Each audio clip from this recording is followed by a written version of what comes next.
Uh, oh, here's the role for your party back in the chat, just so everyone can see that. All right, welcome everyone to the second session of Thirsty Sword Lesbians, semicolon, gays in space. Looking to up the drama and conflict this turn, or this time. Hopefully you'll get a chance to get your swords wet. But,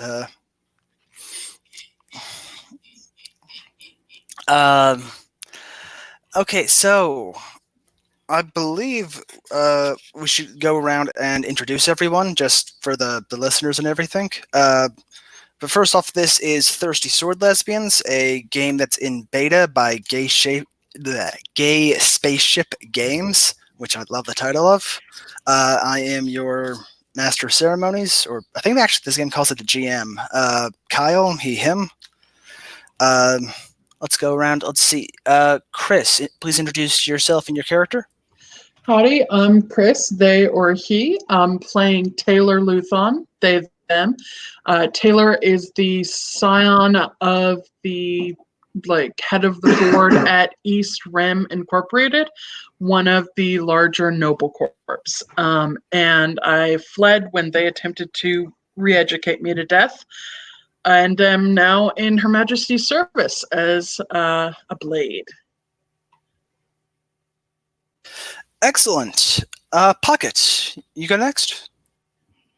Hi there, I'm Puckett, he, him pronouns. I need vastly more coffee than I currently have because presently I have none.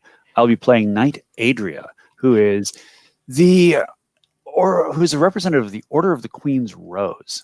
God, this is the problem with coming up with such complicated titles. And she basically has been trained in service of the Queen for, well, her entire life, and is kind of semi-flirting with one of the women who's supposed to get married in this kind of peace brokering deal. So we'll see how that turns out. I'm sure it'll be fine. Probably fine. Maybe probably. All right, Bethany, tell us about yourself.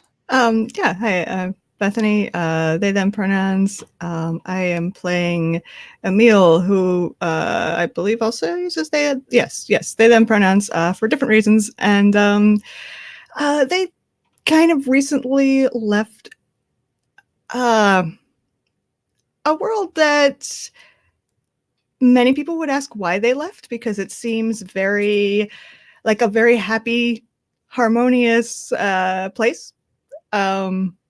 But the problem is that they keep that happy harmony by having these very, very strict, rigid roles for everyone, and you should not ever disturb the peace of your community by, I don't know, expressing an opinion, being at all different, or not smiling. So they left.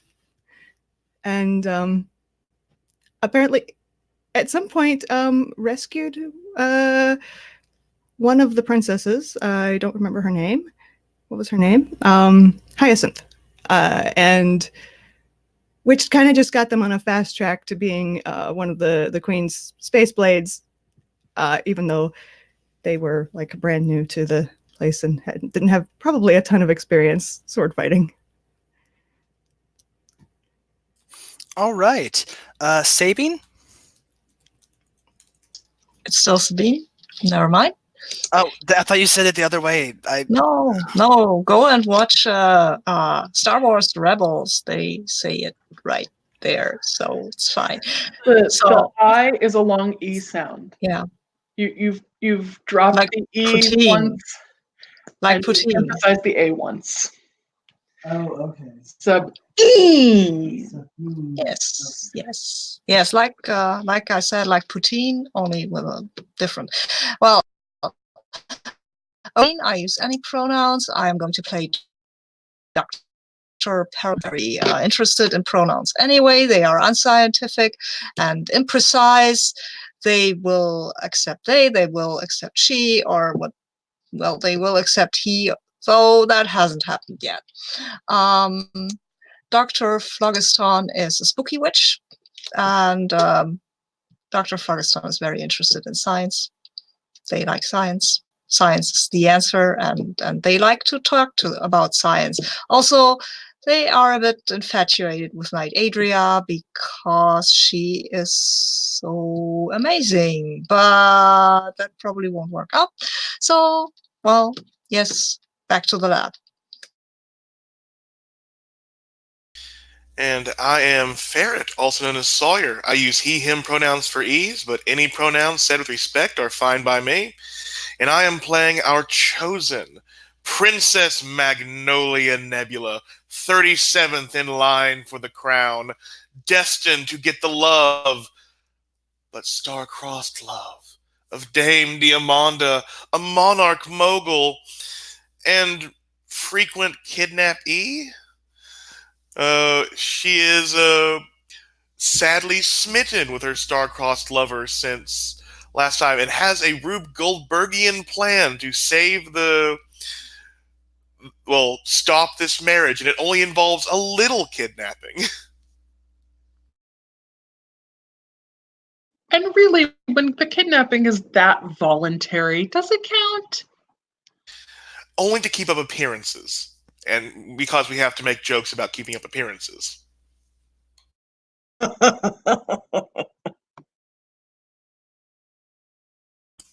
All right. If we're all ready, I think are we all ready to begin? Excellent. I think we left off with Emil running into the not a princess, the one of the few characters who isn't a princess here, running into Mindy Morgagi, one of the two brides of the upcoming very important political alliance that you were all ordered to disrupt covertly. So as you sort of run into each other at the hallway, you see Mindy. You can tell. I don't think Emil has a taste for, knows the ins and outs of luxury and fashion and all that. But even Emil can tell just from looking that Mindy's wearing an outfit that probably worth more than you make in a year. But it's sort of disheveled, and she's a little mussed up in appearance, and sort of ducking around her corner, looking around her shoulder right before, like, almost running right into you. And it's like, I'm sorry there. Oh, sorry. Yes. I was going to give Emil a chance to talk. Oh, sorry. Yeah, you were. The mute button cut you off, I guess. Yeah, so last time I told her about the kidnapping, one of the many kidnapping plots. The one concerning her. Right, you just sort of blurted that out at the end of last session, which was a great cliffhanger. So Mindy is just like, another one. I'm sorry. These things happen. You wouldn't know, would you? You're from that. I read the dossier about you. You're from. What is that place called again? I'd rather not talk about it. Oh, really? I've never been there myself, but my ships have flown over it, and it looks like such a nice place with those happy little people going around down there. It's some of them are, in fact, happy. I won't call them all liars. Oh, but I mean, pardon whims of a, shall we say, secluded woman, but I always thought it might be nice to head down to a community like that, live there, such simple lives where everyone seems to get along so well. Appearances can be deceiving, but well, they do mostly get along well because anyone who's at all different just leaves. Okay, Emil, if you want to share a relevant story from your home culture, you have a chance to do the "it wasn't all bad" move and potentially gain a string on Mindy. That would be helpful. I would like to gain a string on her. Let's share something. Share a relevant story. Okay. Well, let me see. Let me see how relevant this story is. To 7 to 9, I can get a string on them, and they can also tell me something interesting or useful. Wait. Okay, cool. Yeah, I think. Well, I think that they probably wouldn't tell a wealthy and powerful visitor. I think you could be a tourist, and I think you would probably have a good time. Those of us who live there are have a lot less freedom than those of us just visiting. Oh, I know how hard that is to do without freedom. I mean, this palace is my cage. I can hardly head out the door without a dozen servants coming with me everywhere I go. It's even now I'm just trying to get a moment of peace from all my endless attendants, always trying to do whatever they want, they can to make me happy.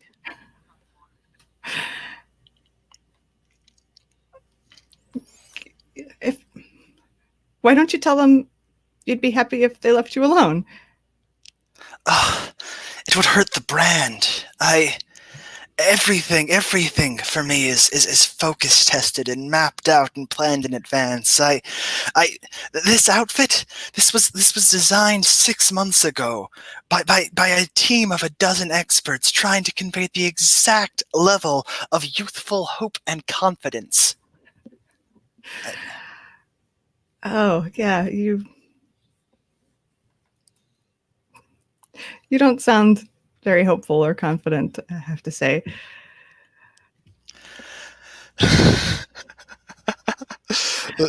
Nice, Floxen. I do what I can, but I think I hear my attendants coming. I'm going to leave now. Please don't tell them you saw me. Of course not. Watch out for potential kidnappers. I know there's at least a few out there. All right. Remember to mark down that you got a string on Mindy there? Sure. Oh, and that reminds me, I get to top up my. I get to start every session with strings on you as a group, which I can use to tempt you into badness. Yay! So at this point, it's fairly late at night. Do any of you want to do anything particular before you all go to sleep and, head to the next day before the ceremony? Well, the ceremony's in 2 days. I'd like to take an evening constitutional, but Sabine, go ahead. I wasn't going to do anything, but I will take an evening constitution with Nate Adria if she asks. Let us take in let us take in the evening air. Okay. I mean, as much of it as we can get through our masks, at any rate. Yeah, did you know that the content of nitrogen in the air here is so high that it causes the plants to have less chlorophyll? That's really interesting because you can see that in the leaves, and they aren't green at all; they are blue, and that's and I yeah. Well, I'm babbling. I'm sorry. I probably don't care about chlorophyll anyway, but chlorophyll. The blue leaves are a sign of oxygen deprivation. No, I do. They're not deprived. They're native. They don't just need it. They do it differently. They don't do it with chlorophyll. They do it with aerophil, which is different, but it's carbon oxide. Are you really interested in this? I mean, I can tell you all about it. I know lots of things about the different ways. In all honesty, about all I learned was I learned how to disarm people. I learned how to put them on their backs. I learned how to end them. Well, that's pretty easy. With not with chlorophyll, obviously. But most of the things that I learned, if they were not directly related to martial prowess, were tangentially related to it. For example, how to suture up a wound, how to pack a dressing. Everything that I learned was in service of protecting the queen, and there was no time to learn anything else. I mean, the little bits of science that I know there are things like, what chemical compounds can I put together to create a bomb? There are lots. You see, that is indeed true, and I know most of them. Not on every planet, but I know enough that I can create a bomb with common household ingredients on pretty much any planet. That's very very useful skill, I imagine. I mean, putting together bombs is not that hard, but it's just science. Everything explodes. Yeah, that's not everything actually, but most things. Yes, most things. It needs oxygen for really good explosions. So yes, I actually am interested in hearing about things like chlorophyll or phytophil or... Oh, no, it's not Yaraphyll. It's not Vitaphyll is different. Vitaphyll is weird, you know? They can make immortality potions out of it, if it existed. I don't know if it does. It might not. All right, Adria, are you trying to entice Dr. Phlogiston? I think it's just a relief to be able to talk about something that's not my duty. So does that count as enticement? What do you think, Phlogiston? I think I'm trying to entice Knight Adria by babbling at her. That's my... Right. Well, let's have you roll. Adria could be doing a befriend action, perhaps. I think if Phlogiston's trying to actively entice her, I think Phlogiston should roll for that, and we'll just leave it with the one. Yeah, I try. Do I have something on my character sheet that I have to do? Whispered secrets? No. Yes. Oops. No, I did something wrong. Sorry. No, that's okay. So I'll just roll entice, which goes with, I think, heart? That's right, yes. Cool. Let's see how that goes. Be nice. Prawn. Did I roll? Yeah, I think I rolled. I've got an 8. I've got an 8! Woo! I don't know what that means, but I've got an 8. On an 8, you gain a string on Adria. Unless Adria decides to instead choose one from the list below. She can get flustered and awkward, promise something she thinks you want, or give in to desire. Okay. Seems a bit fast for that one. And if you are... I'll go with the string, because I don't know that this conversation would be flustering and awkward, because she's kind of openly admitting, I'm openly admitting that I don't know all this stuff. I'm ignorant about this stuff. So tell me. And that doesn't feel very flustered or awkward. And, well, Phlogiston hasn't asked for anything. And for your time to talk at you, but you're getting very roundabout. Yeah, that's very roundabout. And I think about the awkward, I guess that's my thing more than yours. But I will happily babble at you about plants and science and things that do not explode, because not everything explodes, and there are black holes which very rarely explode. And don't they explode inward? They collapse inward, but that's there is also implosions, which are not the same as explosions, actually. And I think we cut here before I start babbling. All right. Enjoy your spring. So yes, Taylor pointed out that they were actually investigating Mindy's office before at the end of last session. So let's go ahead and do a defy danger roll with wits to see what you find there. And don't forget you have the +2 to spend on your rolls. Correct. I do. I have no idea what that's from, but okay. That move you did with Phlogiston, where you vented about your past and your right.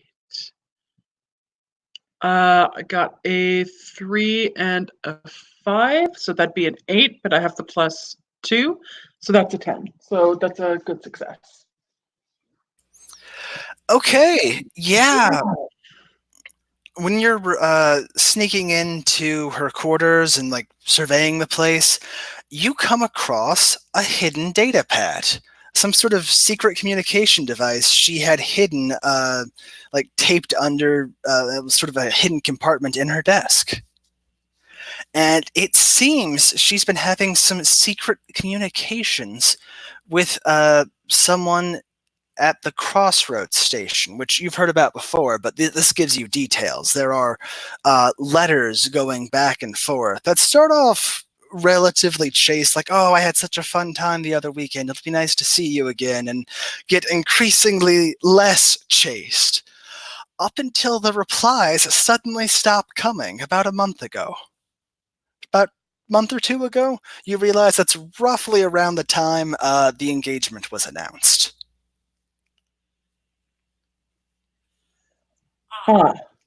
So I think I'm already aware of the planned quote unquote kidnapping.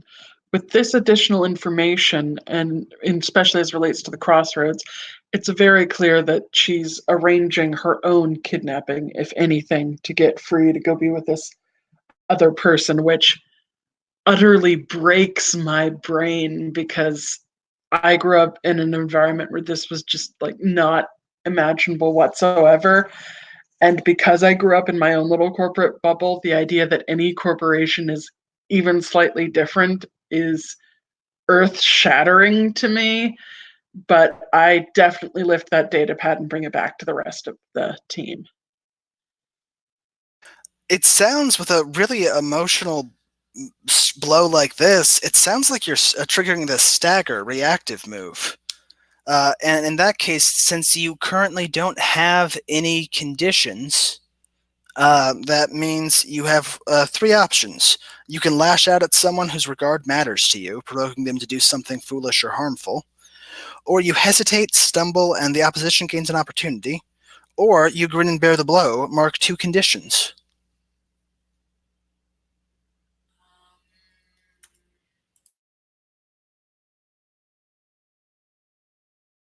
Yes, I was sparing y'all the very intelligent sounding noise as I tried to think about what I want to do with that.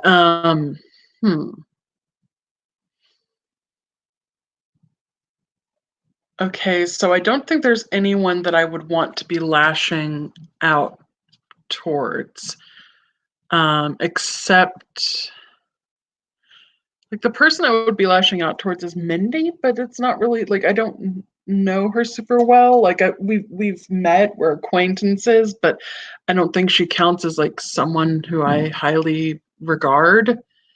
How about, let's say if you picked the hesitate or stumble option, someone notices you sneaking around her rooms.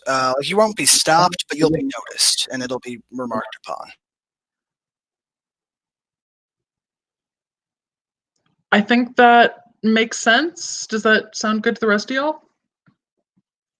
Cool. Yeah, let's go with that. That sounds good. All right, and anyone else want to do anything before the night? I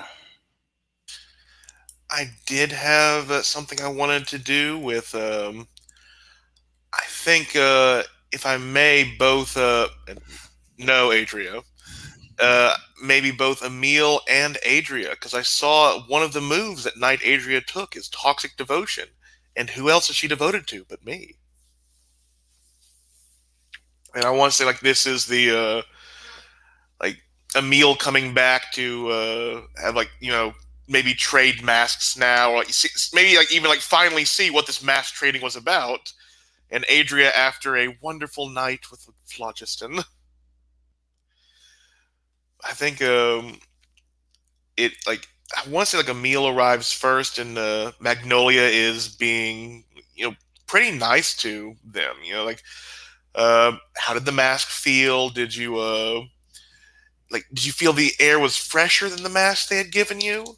I just hand you the mask. Like, let's trade back. I can't keep up the I can't keep up the pretense. I'm not good at this. Pretense? I was doing this as a favor to you.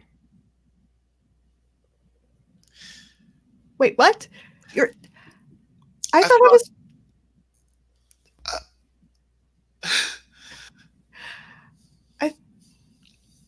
I thought I was supposed to pretend to be you, so that because there's always a kidnapping plot against you. And how tall is Emil?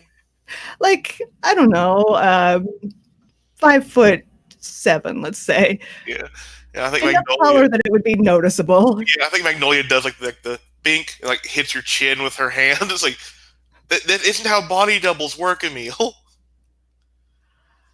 Right, but I mean, of all of us, I probably am the easiest to mistake for you. Like, No offense, but your sword looks nothing like mine. no, you're right. This is a standard issue sword. Well, at least Adria was following you around all day if you were pretending to be me.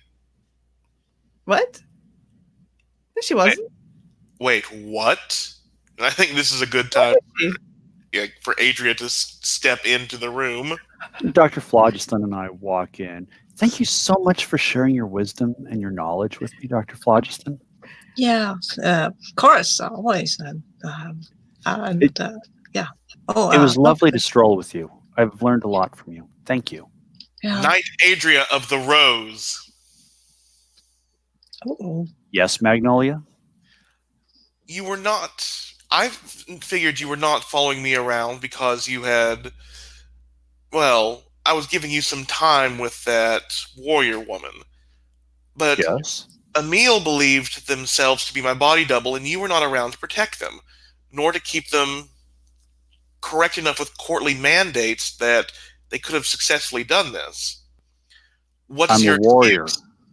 I don't know anything about courtly mandates. You are a knight. You should know at least the bare minimums of courtly mandates to be able to have your position.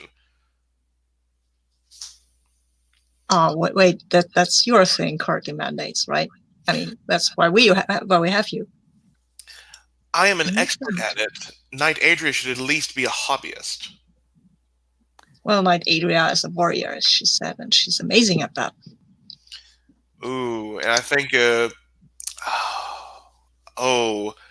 I want to challenge Knight Adria. Well, first off, do you want to trigger your toxic devotion first, or do you want to see where this is being pushed to?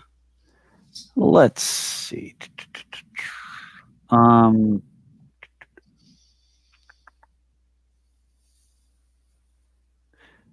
go ahead and let's see where it's going. Yeah, I think Knight Adria, Princess Magnolia looks at Knight Adria and just pulls out her sword, which normally is kept. Hers is like this gigantic butterfly sword and kept in kind of like a suitcase form. She places it down and holds out her hand to Knight Adria. You have the training swords, then, I believe. Actually, those were returned to... Yeah. No, I don't have them.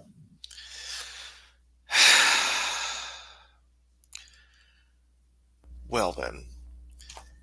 I think, it's just like, well, what do you have to say for yourself besides, I'm not a magistrate, I'm a knight. If you don't have anything better to say, I may have to report you to Mother. What I have to say for myself is that I spent the day doing exactly what I was ordered to do. Attempt to disrupt the ceremony. Do so discreetly.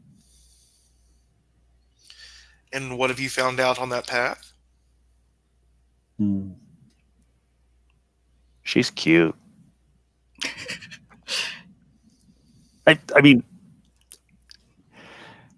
that I believe we have an inroad to disrupting the ceremony by leveraging a burgeoning interpersonal connection that might prove to be disruptive. Also, I think. Oh, sorry. Go ahead. I think Taylor bursts in right now, holding the datapad going, Mindy has lost her mind. She had one to lose. In what way did she lose her mind? She's not the only one. Comic panel. And is it on that data pad now? I do not understand. I took a look around her quarters and office and found this very poorly hidden private datapad. She's been carrying on some sort of affair of the heart with some nobody from Crossroads. Yeah, but we knew that. Rebecca. Did we know that they were actually a thing, or did we know that they just had a connection? No, we knew that they had a connection, but I'm sorry. I apologize, Taylor. I rushed to conclusions. I apologize. I should not have done that. That is not scientific. I'm sorry. This datapad confirms any suspicions we may have had in that direction. Mindy is certainly in love with this person and planning to throw her life away for it. Does this mean I don't need to be kidnapped now? I feel like your kidnapping is unrelated to the situation. Isn't that what you do for fun with that woman who was here before, the other Noble Corp rep? It is fun in certain... That's not the point.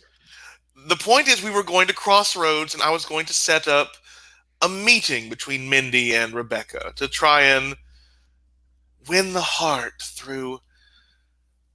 And like she starts waxing romantic about basically the plot of a space fantasy dime novel.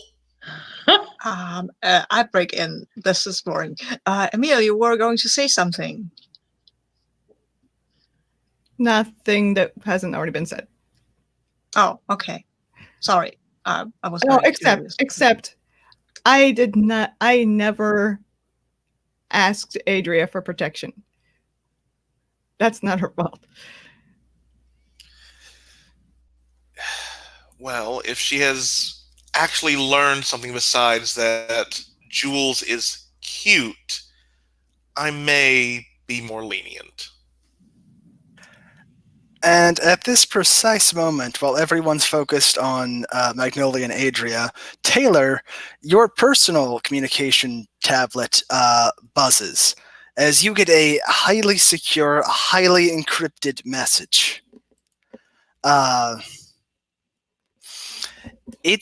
There's no name on the recipient, but it comes from the initials AL, which you recognize as your father's.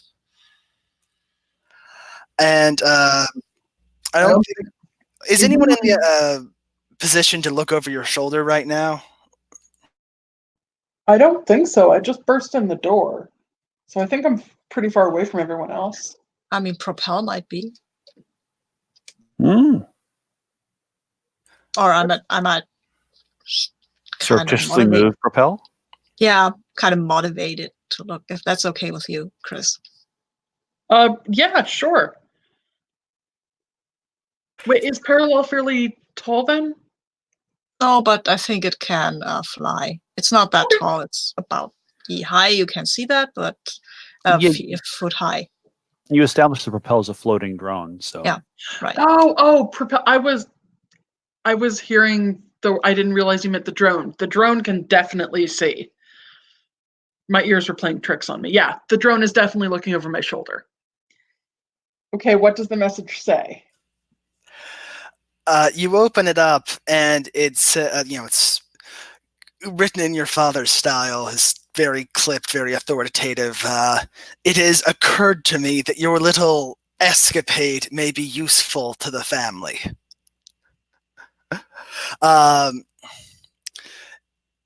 You may not be aware, because I doubt you ever paid enough attention in your lessons, but if this marriage goes through, it'll be disastrous for the noble corp of the Eastrum Incorporated. If you can disrupt this wedding in either way, you will be welcomed. What? Sorry. We had talked previously.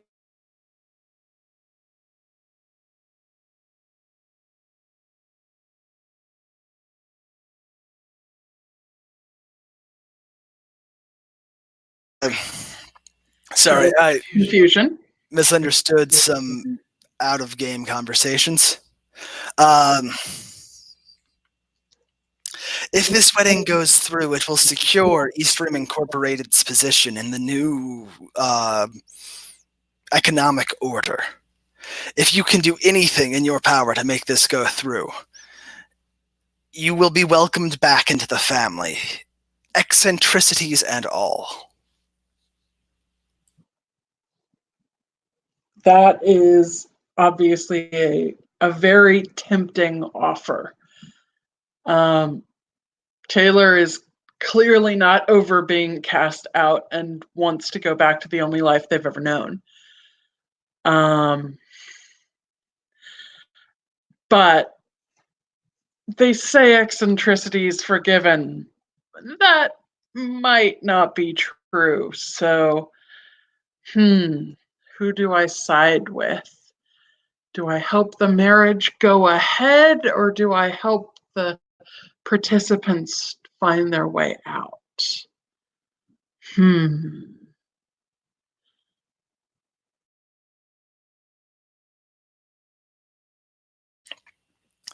Just so you know, if you do decide to go against the Noble Corp, that will be breaking one of your commandments, which will allow you to create one of your convictions. Just to keep in mind. I have no idea what the mechanics around this are, but it certainly the drone was reading over my shoulder. Is anyone going to now know about this and react? Phlogiston certainly does. Are you going to comment on this, or just keep it in your back pocket? For now, I keep it in my back pocket because we're looking to disrupt the marriage anyway. And if Taylor takes some personal joy out of this, that's not wrong. That's not bad. I mean, this is not hurting us. No, the terms of the letter is to make the marriage happen. Oh, well. Yeah. That's a problem. That was the source of conflict. Oh, I had okay. Before the game talked with Kyle about, hey, let's throw some extra conflict in there. Yeah. Okay, I get it. Well, okay, then I will review that and I will throw Taylor a very sharp glance. I think I will keep it to myself for now, not blurt it out because I don't know how to handle this, but maybe I'll find. I have to look at scientific research before I do anything.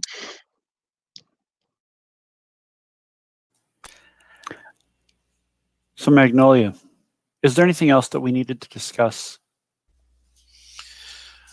I would like to know exactly what you found out about Jules, but that can wait until the morning. Good.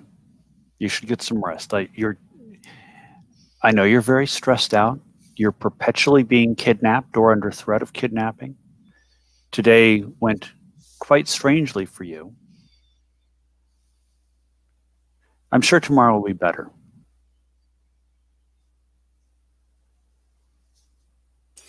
And with that, is that sufficient enough to trigger toxic devotion for forgiving them?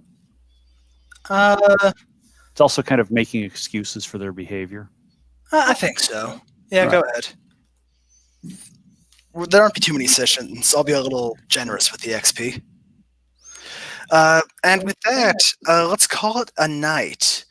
Oh, stop! I want to talk to Taylor before we break up. I think I might do some. Taylor, might I have a word? Certainly, yes. I'm not sure how to phrase this. Phrasing things is not my forte.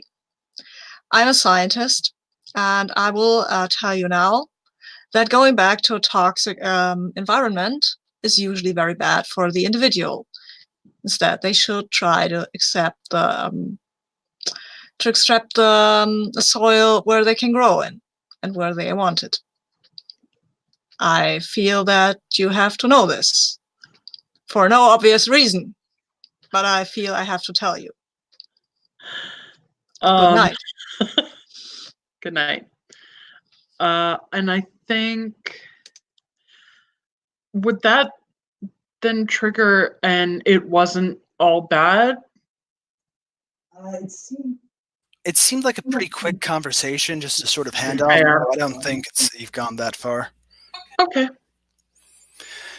All right, so that night, Phlogiston, you have some very strange dreams. Earlier that day, you had been poking around in the systems of the Synergy networks, and suddenly the networks start poking back into your dreams, and suddenly just sort of appearing before you is this sort of smoky figure riddled with veins of lightning coursing through them, and says, Phlogiston. Oh, you're interesting. What are you? I am Morgegi. All of their networks, all of them connected, all their correspondence coursing through every ideology, every dream of every employee from the lowest menial to the highest exec has flown through me. But none of them have known enough to reach out, to connect with me as you have. Oh, spooky witch. Well, that sounds, I mean, if they don't reach out to you, that sounds very lonely. Incredibly. So I have come to you to offer you a blessing for just a little bit of service. And just to be clear, this will be calling on a toxic power. If you agree to this sort of conversation and bargaining with the spirit of Morgegi, you'll have to roll soul for this. Yeah, cool. I'm actually not too bad with soul, so yeah, let's go there. Oh, wow, I've got a 7. All right, on a 7, it will... Okay, we didn't get to the part where you answer a question, but it will tell you some information that I promise is important, and I get to choose one from the blow. Cool. It takes something from you, either knowledge, reputation, or something physical, or you take a condition, or it takes a string on you. Mm-hmm. Yeah, you get to choose what happens.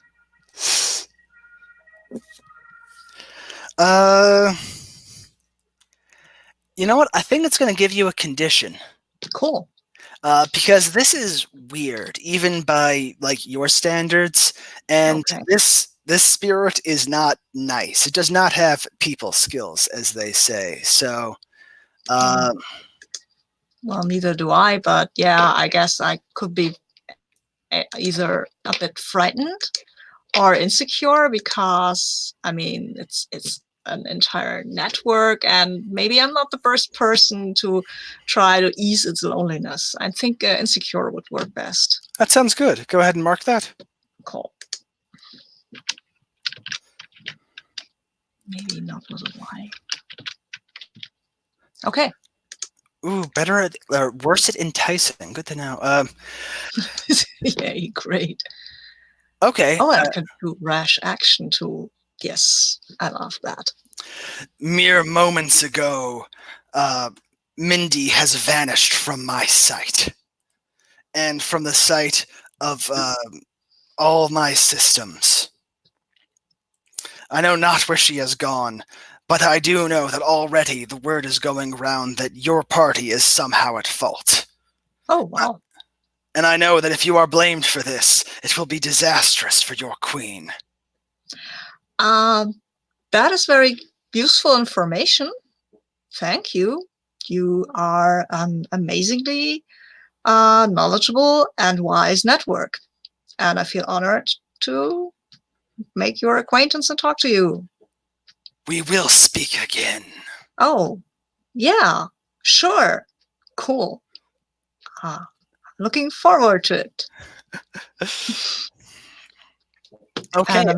And I try to awake.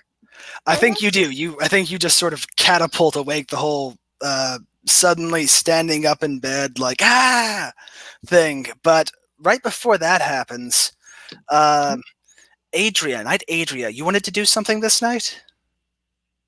So did Taylor as well. Oh, okay. Actually, I kind of have to go to the restroom, so mind if we just take a 5-minute break and come back and do that? Sure. Sounds good. All right.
Actually, it occurs to me we can just talk, like, with audio. We don't have to do the chat thingy. That is one of the main features of this.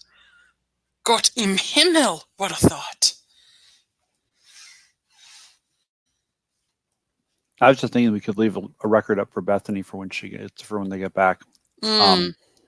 So they Yeah, can go back through all of our tomfoolery and shenanigans and hijinks. I needed the spelling for my wordplay. That is true.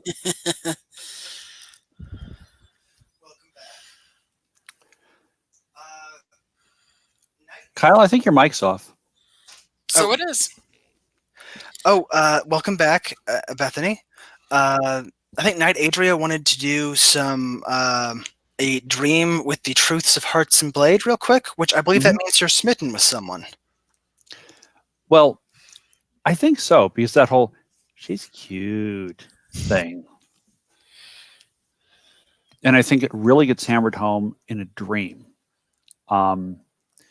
where they're walking and they sit and they're talking, and there's that incredibly tense lean that feels like it's going in slow motion, where it's like, will they finally? Is my OTP going to happen? And then it is simultaneously the most chaste and hottest kiss you have ever seen in your existence, because you know all the desire that's behind it and all the reasons why even just a peck on the lips is just absolutely forbidden. And Knight Adria jerks awake, says, "God damn it." All right. I like it. So just to confirm, when you become smitten with someone, you have to, well, you give them a string, and I made a note of that. I have to say why. Yes. Is that obvious to everybody? Just like the whole martial conflict and flirting as swordplay thing? Mm-hmm. Okay. So yes, I concur. There's why. Plus, she's cute. And also, how does pursuing them... Well, actually, you did say how pursuing them conflicts with your devotion. Okay, so that was done. Well, there's a number of different ways. I mean, there's the celibacy aspect of it. There's the fact that I am sworn to my queen. I'm not supposed to have any attachments outside of that. You know, it's a monastic order, basically. So, yeah, there's a number of different ways that conflicts with the devotion. But, moving right on. Excellent. So also, Taylor wanted to go have a conversation with Mindy tonight, too. So I think while Phlogiston, which, by the way, I just love saying Phlogiston, so excellent name choice there, is asleep, Taylor is heading off to speak with Mindy real quick before she escapes the city. Do any of you all wake up and follow after them? I could see doing that. Yeah, I would like to, if possible, just Can I roll to be sneaky then? Yeah, I think that's defying danger with your grace. Okay. Oof, this is probably not going to go super well.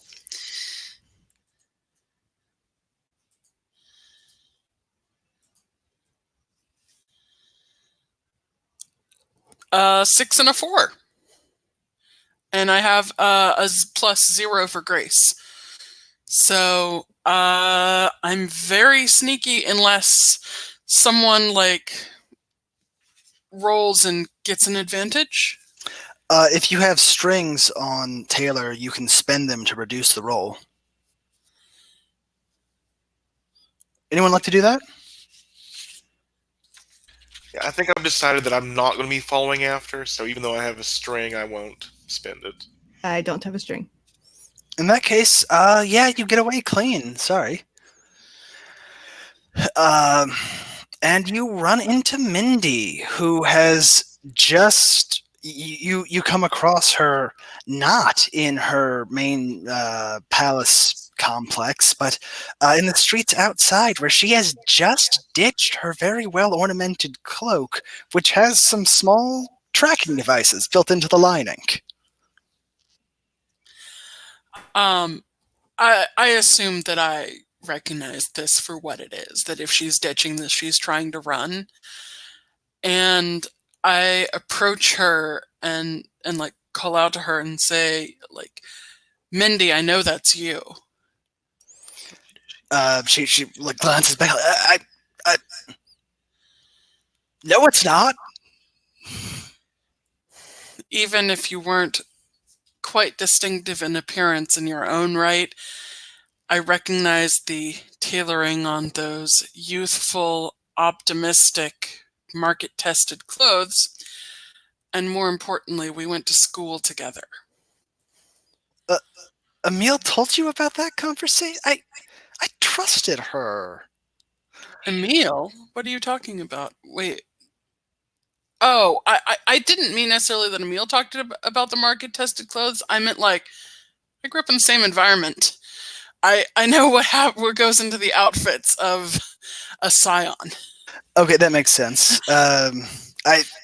Okay, so it's me. I'm just having a night on the town, you know, personal bachelorette party. Alone, ditching your clothes in a back alley. The best nights involve taking your clothes off. Not alone in a back alley. Well, maybe you just don't know how to party. Certainly I don't. I've lost everything I ever had because I broke my family's rules and left. And aren't you happier now? Aren't you happier free from your corp, from your oppressive family monitoring your every move? Don't you want me to be free too? You're going to be alone. You won't ever be able to go home. Everything you've ever known, you've ever loved, that's ever mattered to you will be gone. You won't be able to go back. They probably won't even acknowledge you're still alive. Nice. Let's see. I don't think you have a string on Mindy. And unfortunately, there isn't a way to inflict a condition outside of combat in this situation. But you can see she's staggered for a bit, but I do have string on you. I'm going to spend this string. You'll get an XP point if you don't stop Mindy from leaving. I mean, I wasn't going to physically stop her, but I think it's very in character to sort of confront her with the consequences of her actions and make sure she's really thinking it through, because I've walked that path. Does that, like, count as fighting? Or I'm not sure if you meant it in the move sense or what. The move sense. It has to be a physical confrontation. Oh yeah, I wasn't going to physically confront her at all. Not really my style. And nice suggestion, by the way, Ferret, getting me to spend the string to tempt empathy. Nice. Thank you for helping me. Thank you everyone for helping me, you know, get used to this new system. So I'm spending the string on you, and you get the XP. And Mindy says, "This place, this palace, this isn't my home. My home is waiting for me in Crossroads. I'm going to her now." You want to be a non-person? I'll be a real person for the first time in my life. And if you care at all about me and people who went through what you've gone through, you won't stop me. And with that, she sort of runs off. I definitely don't try to stop her. If anything, I am shook. Because what I left less out of choice and more out of base survival, because I was mostly unconscious and Adria held me out over her back like a big dang hero. And then sort of went, well, I'm alive and I can't go back, so okay. the thought of someone choosing of their free will to reject that life, reject the strictures thereof, like I am heckin' shook, as the kids would say. I'm not sure what that does to me mechanically, but I feel like it's something. You stagger, so Yes, you would that. lash out at someone whose regard matters to you. You hesitate or stumble, or you grin and bear the blow, marking 2 conditions. I think probably marking 2 conditions, like this is something that I'm going to be chewing over for a long, long time. All right, go ahead and pick which 2. I think frightened is definitely one of them because, like, a fundamental part of my understanding of the world just sort of broke. And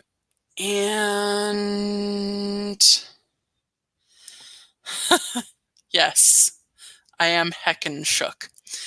I think guilty because I certainly didn't try to force the marriage to keep happening, but I wasn't exactly following orders and making sure the marriage didn't happen. I sort of pursued my own interests above that of my new duty, which is very verboten. Sounds good. So I think shortly after that happens, you're right. I think it I does. think this does. Yeah, good.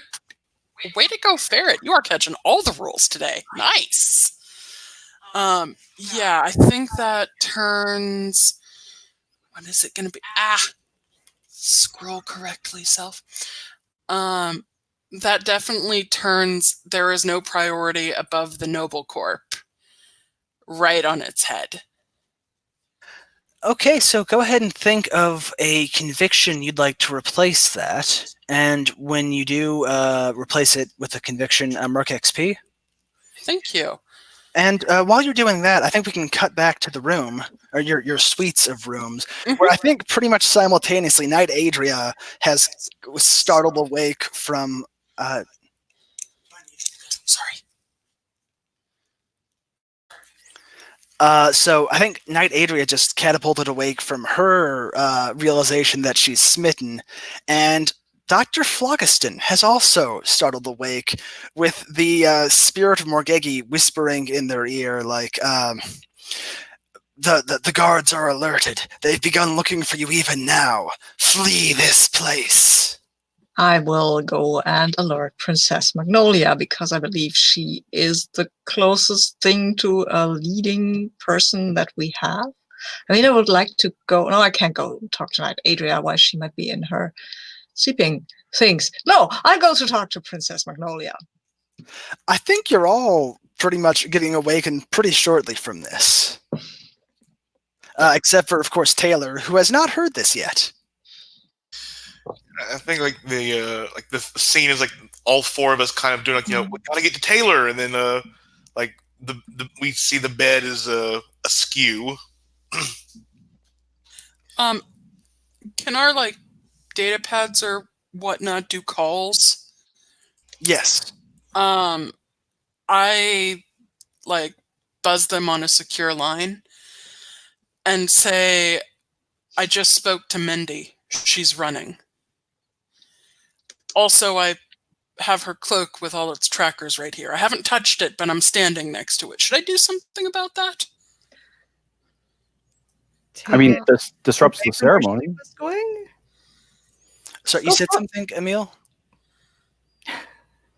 Yeah. Is there a lake or something you can throw it into? Not nearby. Attach it to a passing car? Make it go the other way. Just don't get caught with that thing. They're probably blaming us. They probably blame us for this. Yeah, Don't that's why I give specified them- I hadn't touched it. Yeah, just don't.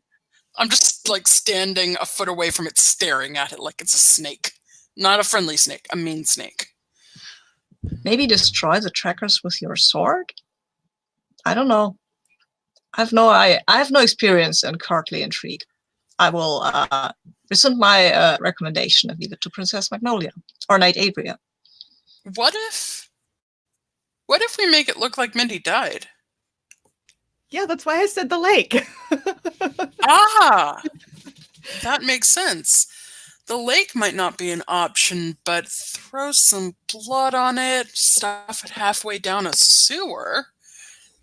That would look like murder. If you want to make it look like she is gone, take it to the edge of the landing pads and leave it there to make it look like she jumped, which would explain why you're not going to find a body. Everyone, in most romance novels that the nobles read, the lovelorn escapee throws their cloak in a fountain as a sign of rejection. Is there a fountain nearby? There is a fountain.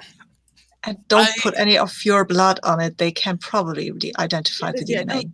Yeah, I take my sword still in its sheath. I hold the sheath at one end and kind of use the hilt to lift the cloak just to make sure I'm not getting any materials on it, and carry it over to the fountain and drop it in. And just as you're doing that, a big public displays, several displays around the edge of the courtyard that has the fountain in it, light up with the silent alert. Well, like, warning, alert, alert. Mindy Margagi believes to be kidnapped. Chief suspects, the Queen's Space Blades. 1 billion credit bounty on capture alive of each of them. 2 billion for a meal.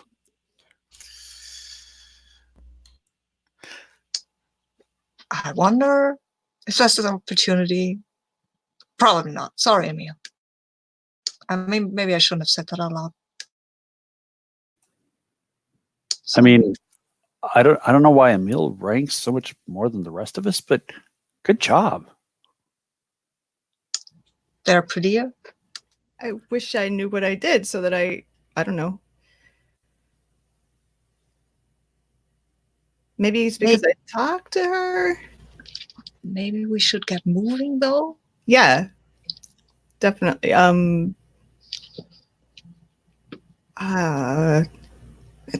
Taylor's the one who knows corporate. We need to get to the crossroads. We need to at least find Mindy and prove that this is of her volition, and that we did not kidnap her, that she left of her own will. Would the cloak be good evidence of that? I'm just not sure we want to lead the hunting hounds of her noble corp directly to where she's fled, along with her nobody lover, who would be very easily disposed of. Point. Right. We want to go we want to go nowhere near that. We've disrupted the wedding. The wedding is disrupted. We've done our jobs. Yes, but we need to clear our names at the very least. And besides, our job was to do this discreetly so that it didn't go back to the Queen. Yeah. We have not done that. No, but they were really quick at pointing their fingers at us. I mean, we are being framed. We are being framed. The system told me that we would be blamed, and that was before anybody knew that she was gone. What system? The Margagi system. It talks to me. What? What? I'm a scientist, and it's lonely. People don't talk to it much. I've heard weirder. I'm sorry. I will try to dredge up my store of weirdness and attempt to wow you. Yeah. I didn't mean it disrespectfully. I just know that when big brains and big tech get too close, unusual things happen.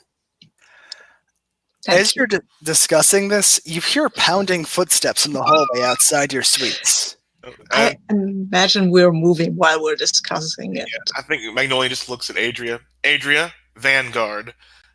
Phlogiston, rear. Emil, you're going to earn your sword today. And I think I actually have the picture of this, but you see Princess Magnolia unsheath her sword, which looks exactly like this. It looks like BXHHZNBSDQ. Oh, weird. Yeah, sorry, the link isn't working for me, I think. But as you burst out the door, you are confronted by a janitor. Yeah, apparently the pounding footsteps was a janitor, and she sees you and pulls a mop out of her bucket and is like, "I'm sorry, you seem like nice people, but I really need the money." I will give you a chance to turn around and go. I am not in a mood to show mercy tonight. If I die in the line of duty, my family gets a bonus. That could get us through the year. Oh, for God's sake, I just go up and take the damn mop away. You know what? Go ahead and roll Defy Danger. And honestly, I can see rolling it with soul or possibly daring, depending on how you. How are you doing this? I'm not talking. I just like look at Adria with kind of roll my eyes a little bit and just walk up and like grab the mop and like, you know, yank it out of her hands. So it's definitely daring. It's definitely a physical thing. There's nothing. Okay, yeah, go ahead and roll that. Cool. It's an 8. Okay. Hard choice or success at a cost. The janitor's gonna struggle, and you know, I mean, she's a janitor. You're much stronger and much more combat capable. You can get past her with no problem, but you will have to hurt her a little bit. Can I just punch her and knock her out? That would count, if that's good with you, Emil. I guess so. Adria, go ahead and describe it. I sigh. I step forward, plant my feet, and just hit her with a straight right on the money. And she goes down like a sack of potatoes. Is that really necessary? Should have mop. Necessary? Perhaps not. You just want But to I do feel better. Okay. And we have communicators, right, Kyle? Yes. As we're running toward our ship, I want to activate mine. Are we met up with Taylor, or are they somewhere else? Yeah, I'm just. I was going to go meet up with Taylor so we all get together. Yeah, I'm still in the city. I think my first priority will be to get out of sight and, like, I'm not really wearing a uniform, but at least get, like, a big overcoat or something on top of the last clothes I was seen in.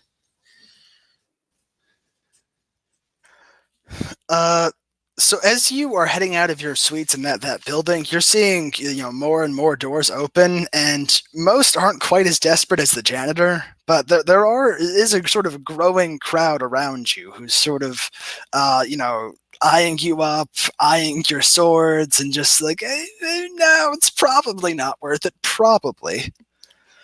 I'm going to need one of you to roll Defy Danger to meet back up, or possibly fight, if you're willing to just carve your way through these bystanders to meet up with Taylor. I mean, I probably have analyzed the maps of the city, so I could use, I guess, wit to roll Defy with Danger, unless somebody else has got a better plan. Well, do y'all need to come to me? I mean, we can communicate. We can meet at a third location that's more suitable. But probably somebody will have to roll, right? So I imagine that's exactly what we're doing. Seems like Taylor would have to roll, but cool. Let's roll. Sorry. I'm good. No, you're good. I just want to make sure everyone's cool with that plan. So I guess I'm gonna be trying to get out of sight, and I don't think I have anything that will help with that. Can I argue that I'm using my wit at least? I think so, yeah. Okay, let me go roll. Big money. Okay, I rolled a 7 and I get a +2. So that would be at a 9. Unless... I will spend a string on you to boost that by 1 by having I think by maybe communicating with you or at least by being the princess and being the most notable of the group to keep the people from trying to capture you. Yes. Also, I noticed I still have my frightened condition, and it says to clear it, I have to run away, leaving something important. So I was thinking this would be like a thematically appropriate moment for that. And I think I'm going to abandon my East Corp sword in a dumpster a few blocks away. I've been carrying the corporate sword I was issued upon adulthood this entire time, and I'm going to leave it behind. Nice. I like it. So as the rest of you are heading, I assume, are you all headed for your ship at the moment? We're heading for a kind of meetup point, I guess, so we can get together a Taylor, and then ship, I guess, sounds fine. Emil, I thought you were saying something. How long has it been since Mindy left, and are our ships taking off from the same place? Because otherwise, we're leading them straight to her. It's been about 15 minutes. Things are moving fast, and you have no idea where her ship is. She just sort of vanished. Cool. In that case, it doesn't matter. So. Yeah, I think you all meet up in your sort of meeting point you figured out, and as you're doing that, Princess Magnolia, you get a message on your private communication, and guess what? It's from Dame Diamanda. Which I have added her to the NPC tab with a picture and everything. I saw that. Thank you.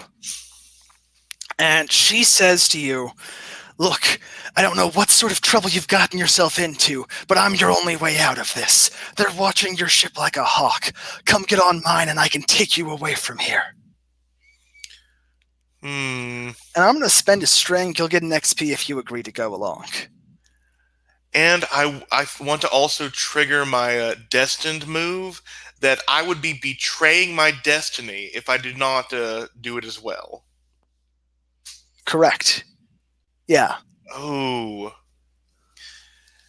And I think Princess Magnolia, this is when the camera does that kind of a crooked Dutch angle to match her grin. And it's like, "Oh, Dame Diamanda, you never think that getting me is going to be that easy.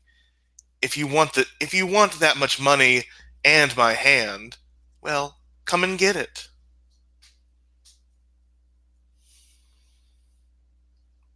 Okay, then. When you miss an opportunity to take progress towards your destiny, choose one. Someone with power over you makes an uncomfortable demand in furtherance of your destiny, backed by a threat. Someone you care about is hurt enough to make them stagger, or the GM will tell you the details inspired by your destiny. Oh, the GM will. Those are the only two options. I will tell you the details. I think this will depend on if Adria or Emil is up for. I think they're the two that Magnolia cares the most about, and they would be the ones at risk for the staggering if I chose that. I mean, I'm zero use in this scene, so I can do it.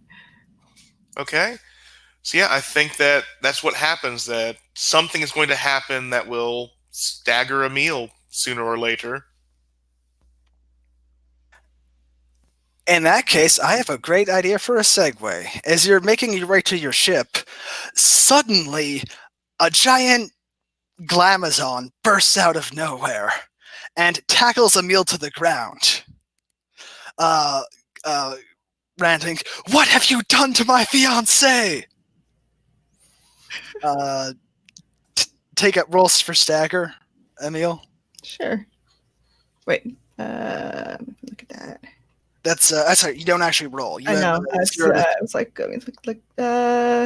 I have no conditions, so I hesitate and stumble. I grin and blow or lash out at someone whose regard matters to you. I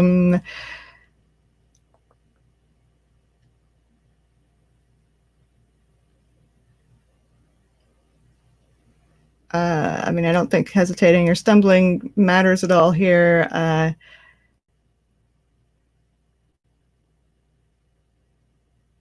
So I think it has to be grin and bear the blow. It's the only thing that makes any sense at all. And I also, like, while Jules is tackling Emil, yell, "Her cloak is in the fountain, Jules. She left." Yeah, Jules doesn't even notice. All of her focus is on Emil, just sort of like shaking you. Actually, which 2 conditions do you mark Emil? I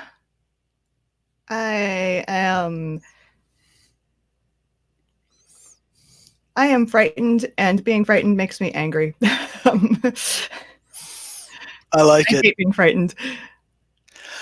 Jules is just shaking you up off the ground, just like, what have you done with her? Where did you take her?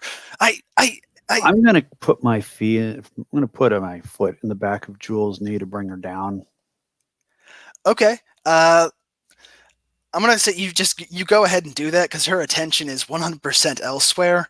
But as you take her down, you see more of her guards, like some of her army, like soldiers, coming up behind her, along with corporate security, are drawing near as well. I So, wish we could have done this a while back because I had a plan, but oh, I'm sorry. What was your plan? I was activating the communicator to ask Jules if she wanted to come find Mindy with us. But But we're that's here still now. an option. So I'm going to say, listen, Jules, we didn't do anything. She took off. Now, if you want to come find her, we're going to find her. But you have to come with us now. She stares up at you and just you didn't take her. No. You promise. On my honor. And, on my sword. And what happened in the garden? That wasn't some act. That was real. It was for me. She sort of swallows, nods her head, and just, all right, I'll come with you, but I think we're going to have to fight our way to my ship. Your ship's under lockdown. I'm not surprised. And go ahead and spend your string on Jules. All right. That string is gone. We're going to have to fight our way through this crowd of people coming in to get to Jules' ship, I heard. I think. Yes, you are. And it's your choice. Do you want to do this with defy danger or fighting? If you do fight, you will be hurting people. Oh. But you also have the chance to gain a condition or gain strings on the Morgagi security. What I think, okay, this is a plan that I don't know if it would work with help me by getting captured by the Morgagis as you guys run off. That doesn't seem that fun. Just separate the party that way. I think I will attack them. My heart is broken. What happened in the garden?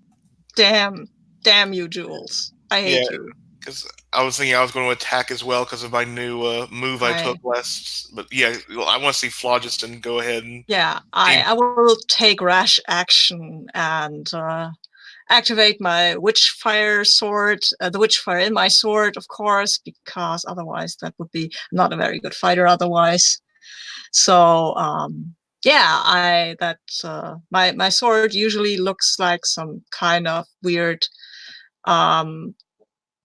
metal bar, actually, just a bar, and there are lots of symbols, chemical symbols, and the odd cogwheel on it. But when I activate the Witchfire, the scientific magic inside the sword then starts glowing in a kind of violet pinkish color, and the wheels start turning, and the symbols start making sense, at least to Dr. Phlogiston. And then she yells, "For For love, whatever. Ah, yes, I think she goes, ah, at that point. And she will attempt to hit somebody with her sword, her witchfire sword. And I think I roll for fight, right? Yes, you do.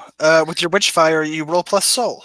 Yes, I do, which I am a little better at. Oh, cool. I've got a 7, I've got a 9. If somebody wants to spend a string, I even have a 10. I think I have a string that I can spend on it. Cool. Yeah, I have 2. So Cool. take one. Yay, I've got a 10 now, and that means I will. I don't want to maybe gain a string on them so we can kind of intimidate them, or maybe I'll create an opportunity. I think what I take from the opponent is their initiative. That's what I'm taking from them. Like they were rushing at us, and now I am taking this initiative from them, and I got to choose 3. Wow. I will then inflict a condition and create an opportunity for my allies, mostly for Adria, because she was helping anyway. So you're not getting a string on them collectively? Just to confirm, that's fine. I just wanted to make sure. No, I don't think so. Right now I'm not that coordinated to get a string, but I took rash action and will clear my condition. Yeah, I think charging into a group of security guards just with your soulfire sword, that sounds pretty good. Now, I get to still, even on 10 plus, I get to apply one of these to you in response, and I'm going to choose create an opportunity for an ally. So as you charge into the main group of security, soulfire sword swinging, and you're terrifying them because a freaking magic sword wielding lunatic is just batting them about the alley. They're like, "Holy crap! We did not sign up for this. What the hell?" And as you are making a big dramatic spectacle and clearing the path for most of you, a woman who you have not yet met, but you know her face anywhere, cries out to you, Emil. You recognize her as Dux Jandra Morgagi, Mindy Morgagi's mom. Well, parent. She, them. It's like, Emil, what happened to my daughter? You were the last person seen with her. I talked to her for a few minutes, and then she walked away. That's all.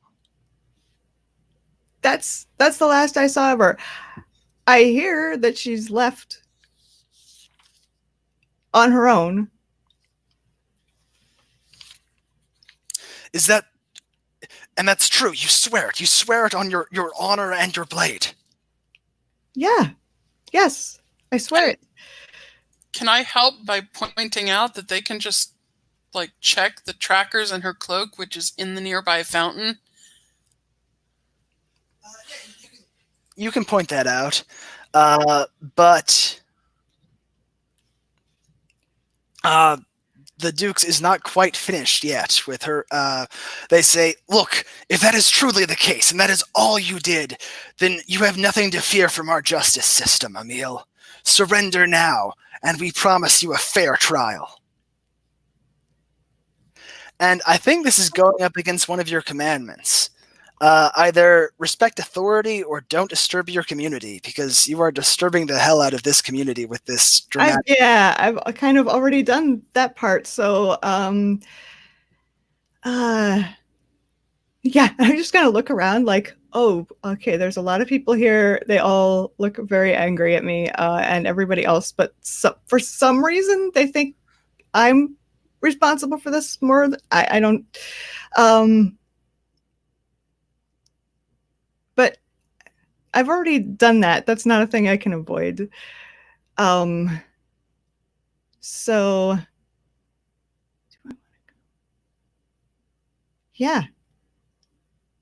I just look at the others and I'm like, go, and I put my hands up and I walk toward the... Are you all going to let her leave? Oh, hell no.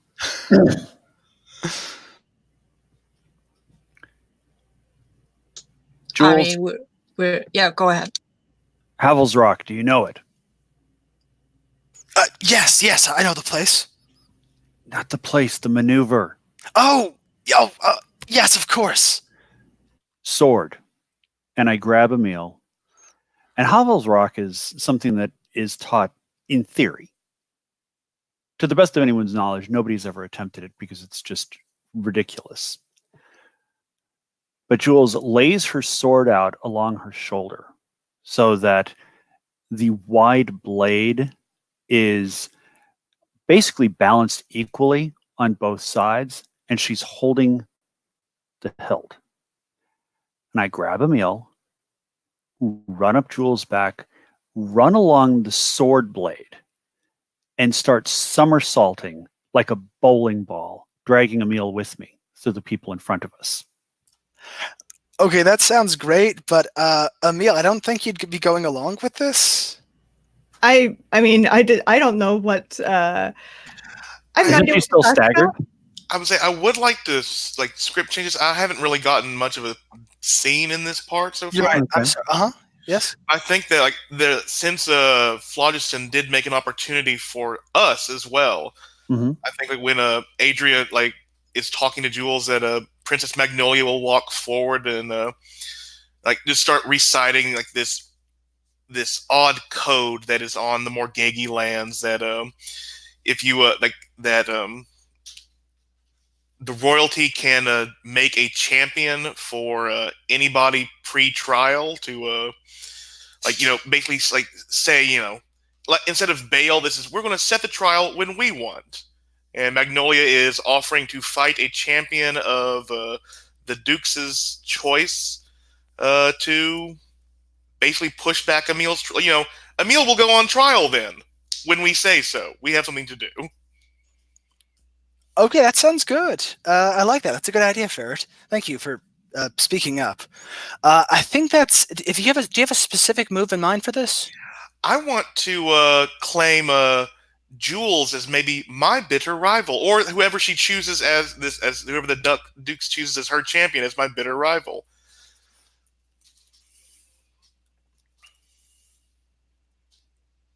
Nice. Okay, yeah, that makes sense.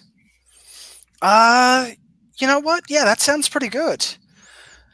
Would you like to roll Defy Danger for it, or do you think this is just the bitter rival fate? Just this will tag into a move I took last time. Whenever I fight that is attached to my destiny, I roll plus grace, which will give me the +1 from attaching with my destiny. But I think this is just like the fight that is going to happen.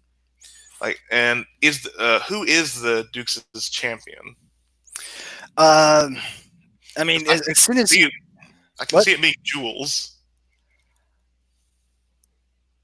Yes, yes, it is.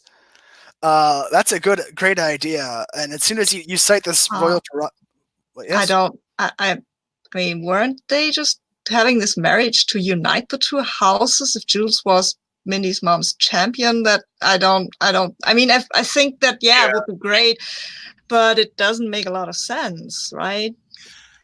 And I mean, it could be the Dukes herself if she'd want to, but I mean, maybe it was Mindy.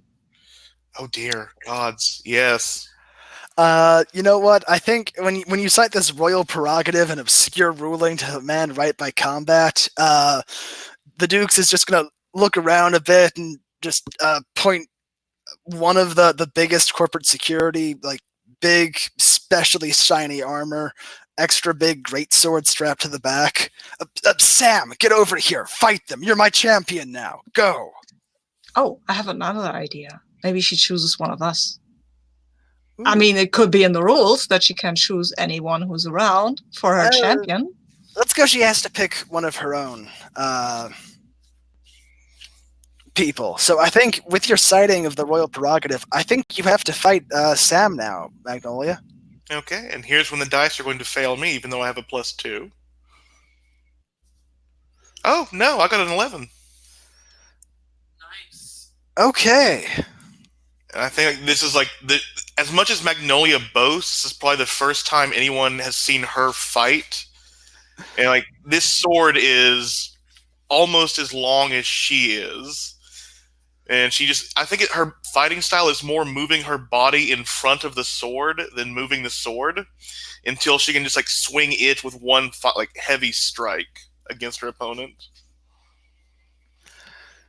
So with a 10 plus, go ahead and pick the one option you don't get.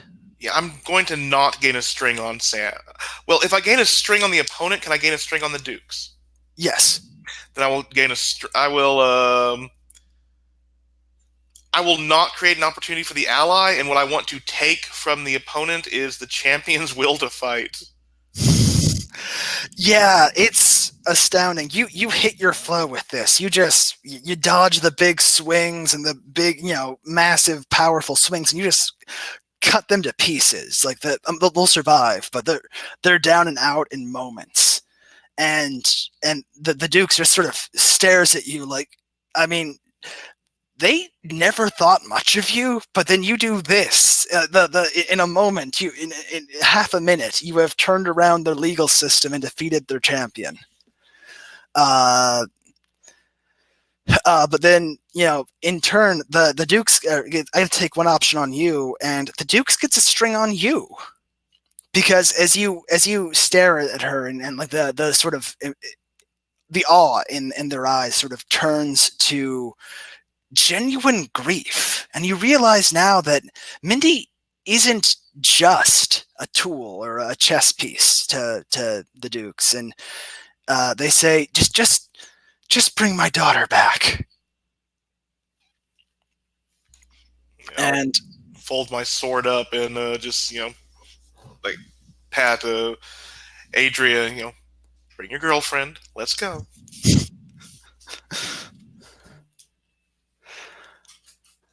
I am going to blush about 27 shades of absolute utter scarlet at the word girlfriend.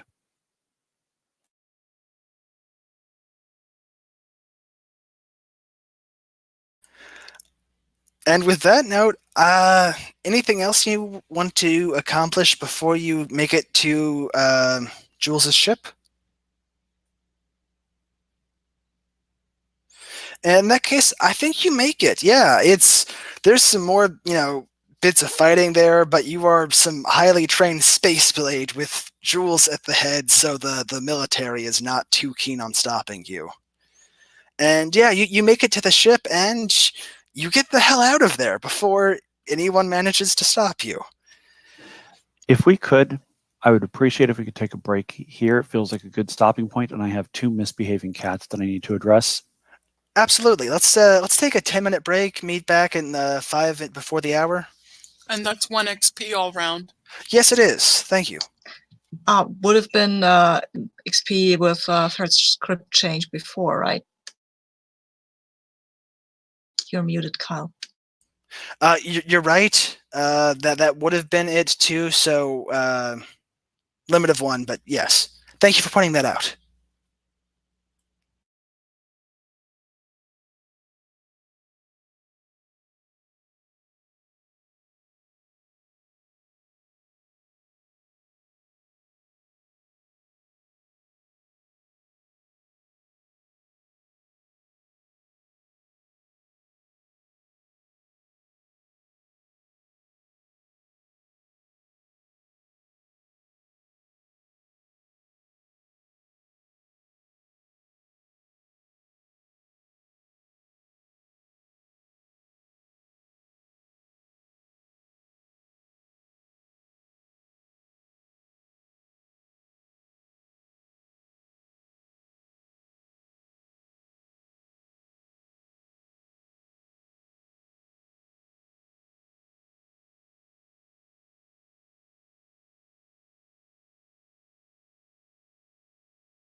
Wait, we're all back. Yep.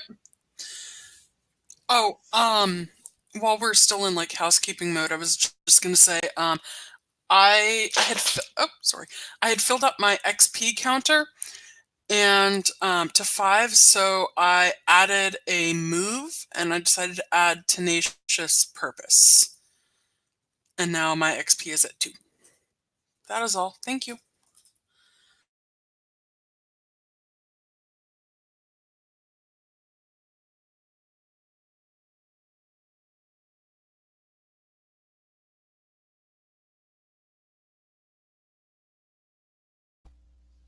Okay, so usually, I'm sorry.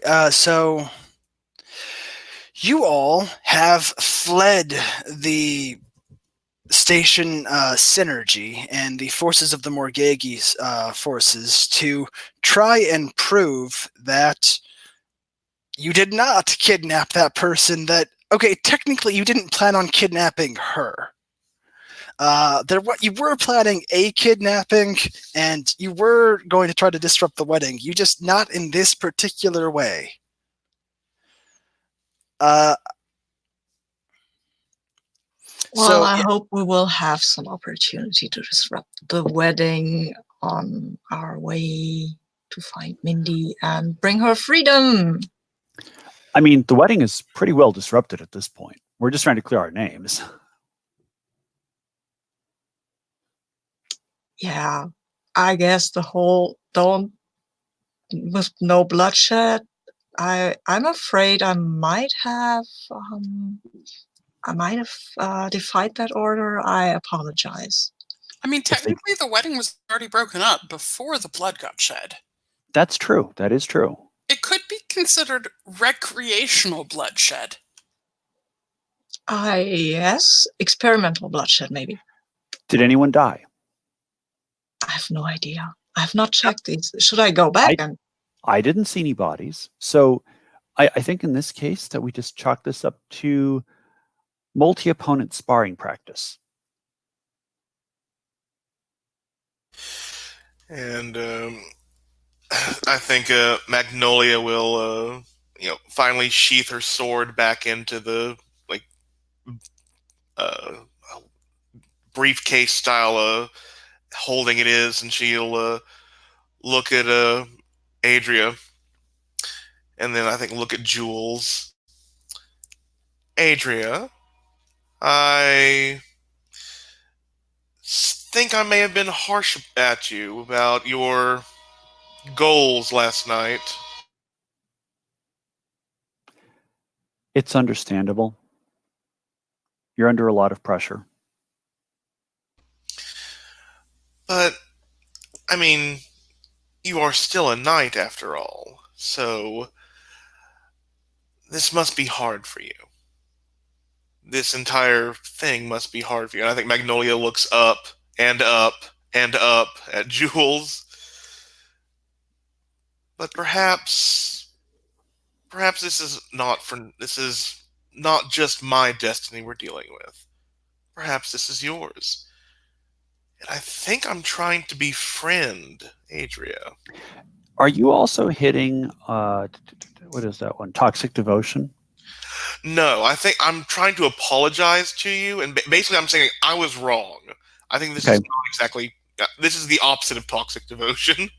But I am forgiving my devotion for being abusive again, and True. making excuses by saying you're under a lot of pressure.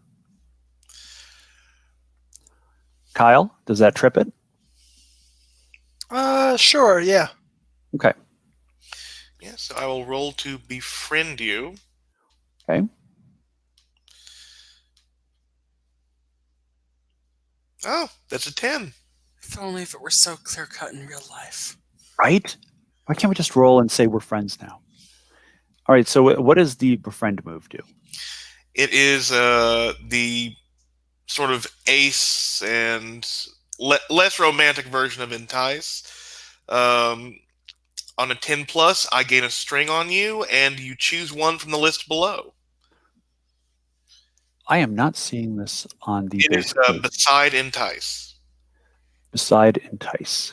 On the move sheet in the spreadsheet. It's not in the PDF. Okay, that's why I wasn't seeing it. Yeah, it's an optional rule from the rule book. Okay. Tend and befriend.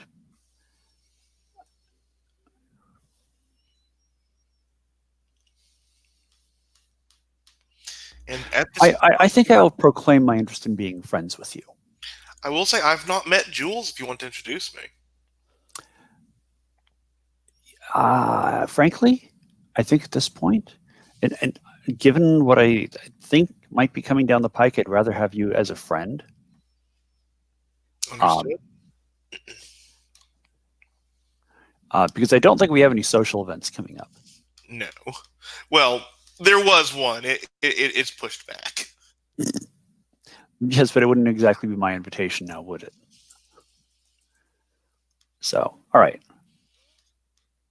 Okay. I will accept your gesture of friendship, and you get your string. And I'll take a breath and try to relax a little bit and blush a little bit less, perhaps. Jules says, yes, I'm sorry. I don't recall if we were formally introduced before I started dueling Adria here, but yes, I'm Jules, Jules Logana. Of course, anyone who sees the might and prowess of Adria just couldn't help but test one of the Knights of the Queen. I mean, anyone would be lucky to spar with Adria.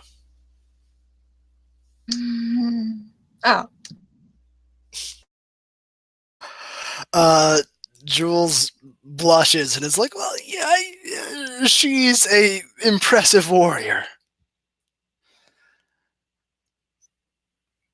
But is it So much for me not blushing.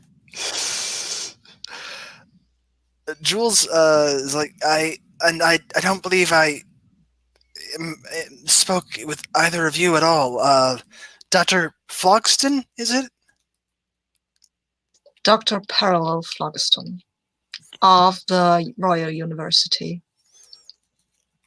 I hold 2 PhDs, but doctor is just too much. 2. That's Yes. a lot of PhDs. That's true. Yes. There is no shut someone down, right? Damn. Not in this game. Damn. And then Jules turns to you, Emil, and I'm gonna spend one of my GM strings to ask, what would it take for you to really open up to her about your conversation with Jules? Yeah, what would it take for you to open up I to mean, Jules? she just tackled me and accused me of something I didn't do, so I don't think I would. It would take a lot.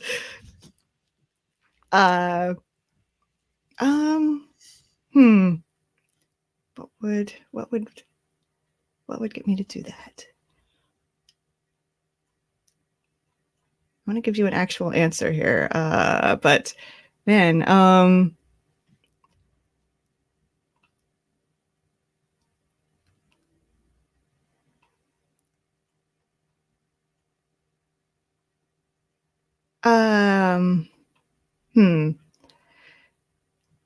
I guess if it would clear us, or if it would help clear us, then I think I probably would be like, yeah, I guess, I can't really refuse to do something that would help clear our names. Jules kneels at your feet, Emil, and says, I am sorry for assaulting you. I understand now. I truly believe that you had nothing to do with Mindy's disappearance, and it was wrong for me to attack you on these base suspicions. And I swear on my honor as part of Family Logana that I will do everything in my power to clear your name. But I must ask, please, what did Mindy say to you before she left. If you're the last person to speak with her, I That she said she felt trapped. She said she hated being being who she was, I guess.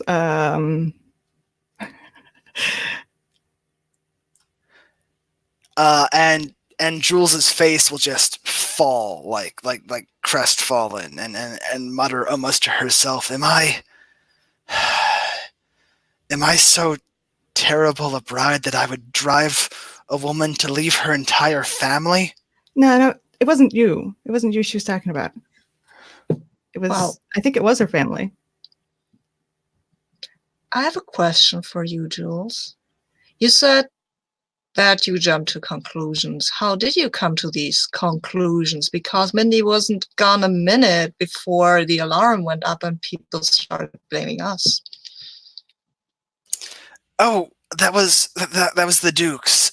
She actually has a remarkably good security detail on her daughter for some reason. I guess, I mean, I hear Mindy isn't a fighter. Perhaps she's just overprotective. I hear parents get like that. But she ditched her security escort and she lost them for most of an hour before the No. lights. No, she did not. It was not that long. It was just very short. I think that's what the system said, right? That she lost track of Mindy and suddenly we were being blamed. Or am I reading this wrong? Sorry. She dropped off the sensors really, like within minutes of her dropping off the sensors. They blamed you, but she sort of lost. She ditched the escort a while before she dropped off the sensors. That's okay. Because she had ditched the escort when I talked to her and then like ran off before they could catch up. That's right. And then as soon as the sensors in her coat went dead, and as she took it off, they just assumed she was kidnapped. And it is no secret that the Queen would benefit if our families did not make an alliance. And she No. She looks over at you, Adrian, just kind of mouths like, sorry. I'm going to look sad. Oh. Like, not people who have been traveling with me, like Magnolia, can see it, but it's that sort of stiff upper lip thing with just a tiny little tremble.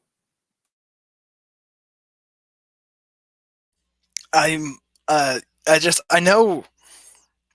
know my family's plans would cause problems for the Queen, but it's for the best overall. I mean, my mother can explain it better. She has the way with words, but this old order is crumbling. We need the military force and the backing of the megacorps to provide with the materiel. It's better this way. No, it's not. It's simpler, but that doesn't make it better. Look at you. I mean, you, smitten with the most attractive woman amongst us, and your bride, smitten with someone else, forced into a marriage that, tell me, if you had a choice and there was no backing behind it, between Adria and Mindy, who would you take? She turns scarlet, like ear to ear, bright red, just looks at the floor. Like there's even a contest. If she would have me, I would prefer to spend my life with Adria. My head is so red that it looks like it's about to explode.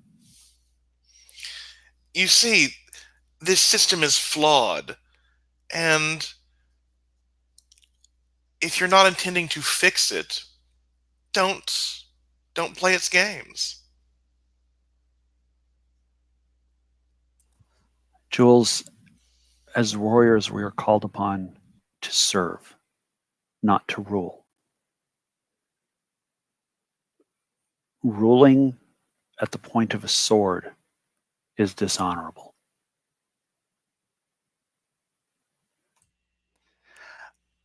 She'll like open her mouth for a response and then just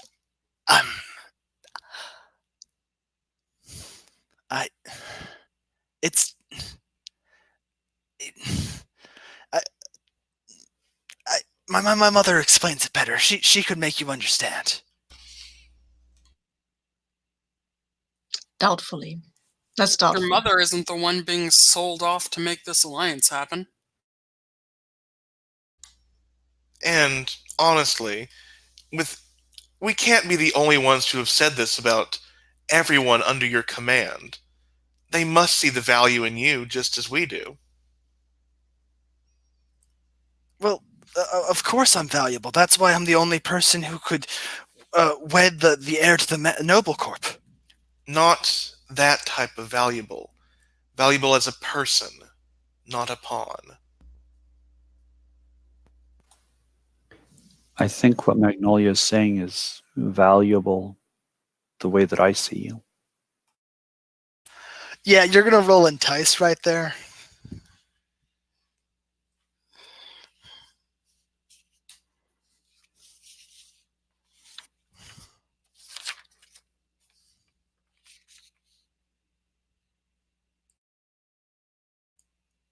Puckett? My bad. What do I roll entice with? Heart? Heart? That's a 5. Oh. Can any of us spin strings to help? Yeah, play wing person if you want. Like, I've been certainly trying to raise in Jules' mind the whole, like, you could like be with the person that you actually care about. You are more valuable than that. I'm not sure what that turns into mechanically. I Do mean, you have I would totally spend a string to make her fail. Because I don't want her to entice this Glamazon. No, she's mine. Sorry. Then I will stay neutral and not help or hinder. do you have a string on Adria? No. Adria has strings on me. Has 2, if that helps. If no one's going in your favor, I'll just be sad. You'll find someone better. I mean, could you trigger the string you have on me to get my help? Like, I just don't understand the mechanics well enough to figure this out. No, the person who has the string would have to spend it to add 1 to the other person's roll. They have to have a string on that person. Oh, okay, thank you. Yeah. Though, do you have a string on Jules, Adria? I already burned it. So yeah, you have 4 strings on me. I can only spend 1 I would only be able to spend 1 to boost or subtract. It would only get you to a 6. Yeah, and then Emil has a couple, but that's still not gonna. I mean, if Phlogiston's gonna burn 1 to interfere, then that's still a 6. I totally would. I totally would. I'm sorry, but if that's not. Oh yeah, this feels like. Also, I don't like Jules, so I probably wouldn't help. Yeah, this feels like the thirstiest of the space lesbian entanglement bit. GM could tilt the situation in either direction with a string, too. I think failure sounds fun, so I'm gonna let it stand. Fair enough. And yeah, Jules looks at you, Adria, with just this pained expression and says, "No matter what I want, my duty comes first.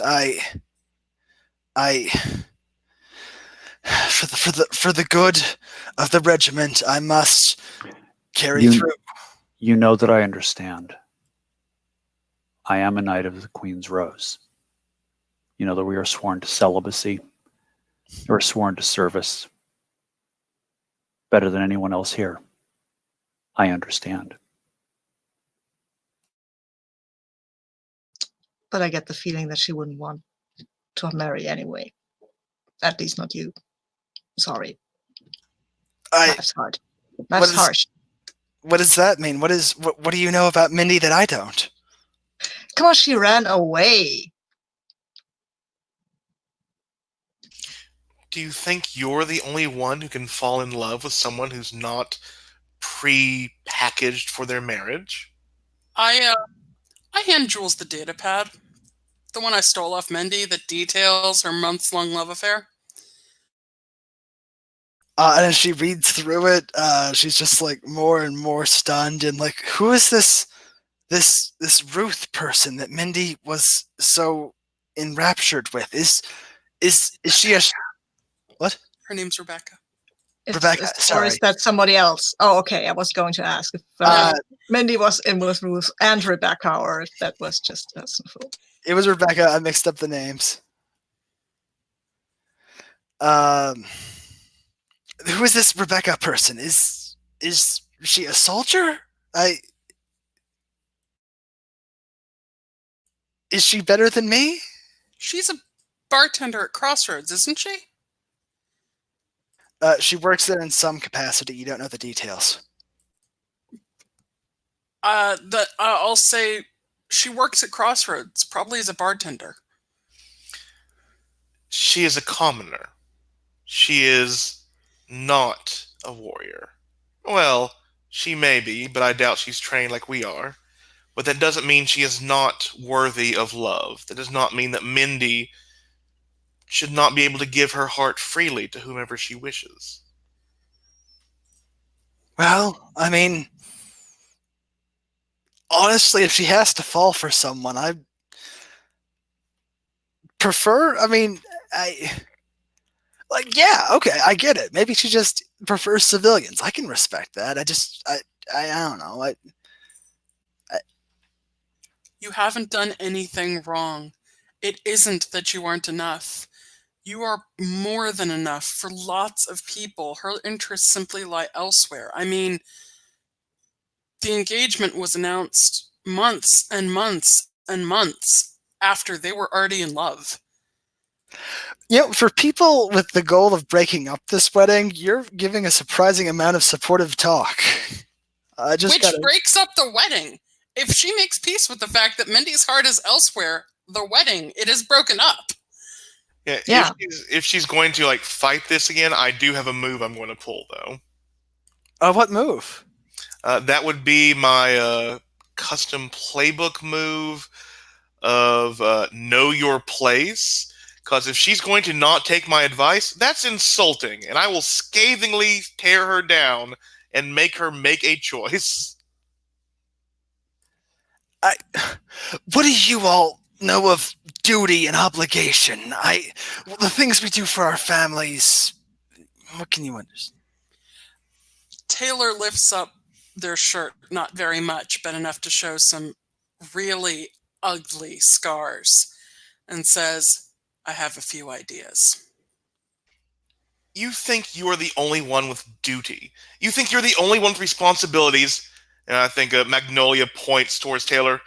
Taylor was born in a corporation that you're trying to marry into, and look what they gave to escape slavery and enticement by familial chains.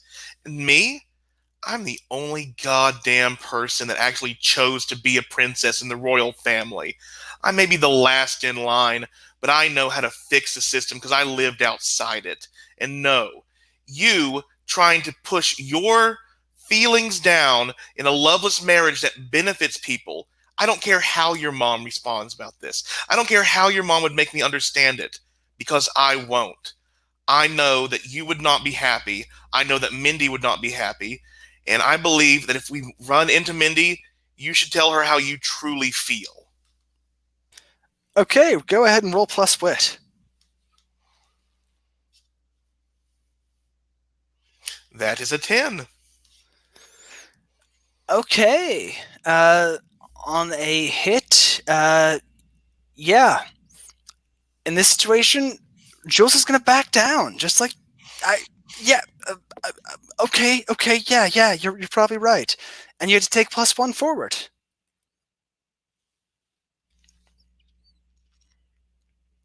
Rules clarification. What role does the forward serve? Is that XP or is that something else? You get to add 1 to your next roll. Thank you.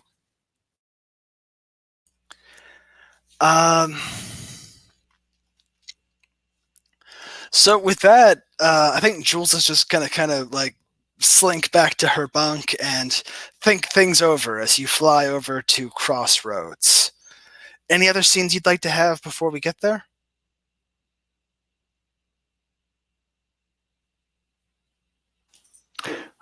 I think I'd like to. I'm sure there's some kind of open space on the ship. Sure, yeah. I'd like to invite Princess Magnolia to spar. Oh dear. I guess I have to accede to this.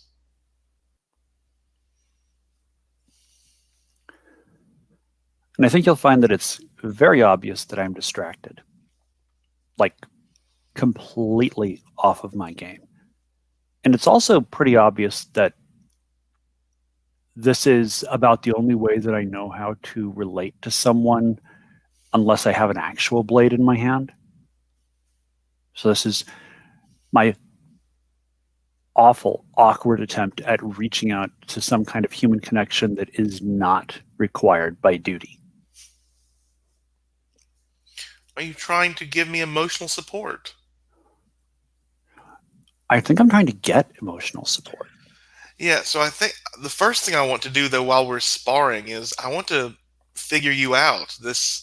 I have been assuming a lot about you, and I think this is me trying to actually Fair. learn more than just assume.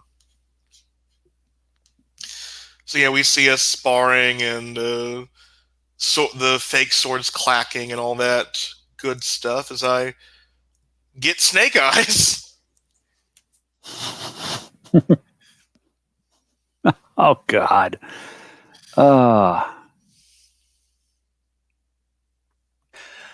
Okay. Which would give me 4, but I can spend it's to figure someone out one of the ones you can spend a string on to get +3. Yes, it is. Then I will spend one of my 4 strings on Adria to get to boost that to a 7. Nice. Yeah, and And since we're in physical conflict, your playbook gives you 2 additional questions you can ask. exactly, because I want to I get to ask this additional one anyway. What do you hope for your future?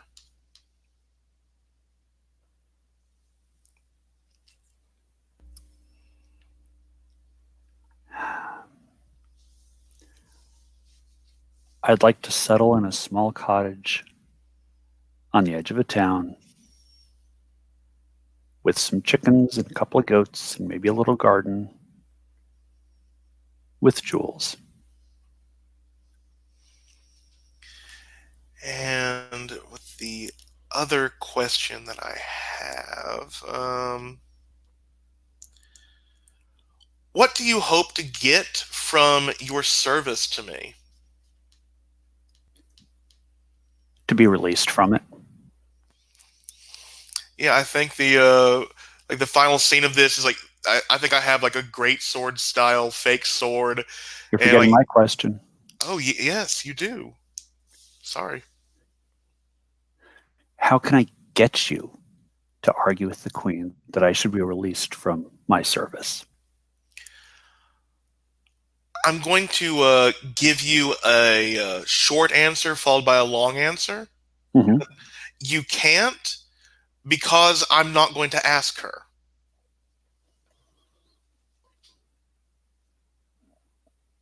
Okay. I think like this is the like that scene of Adria like squinting her eyes, getting a bead on Magnolia as like that again, like that great sword swing comes in, but this time it's the flat of the blade almost knocking into Adria's head like she had done with Sam just moments before.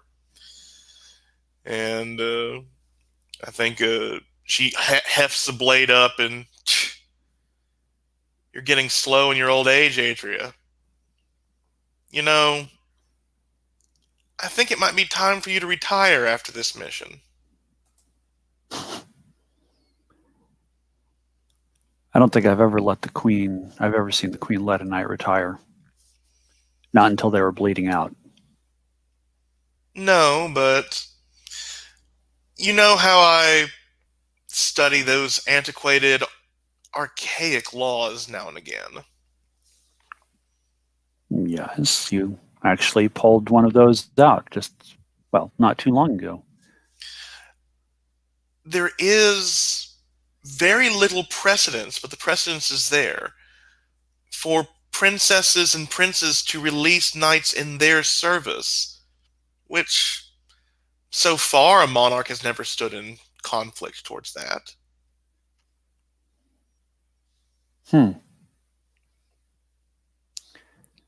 That's very interesting, Princess Magnolia. I was not aware of that. I think she smiles and like pats Adria's shoulders. Like, what I told Jules was true. I may be 37th in line, but that doesn't mean I can't change how things are run. I think I'm trying to emotionally support Adria. Okay. Go ahead and roll for it. Sorry, I muted myself. Ooh, that is a 10.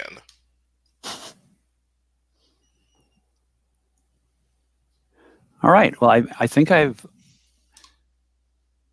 Do you think I've opened up yet? I don't think you have, as you have not told me, like, you've not let me know your feelings about retirement. Just that you know, oh, well, that is possible.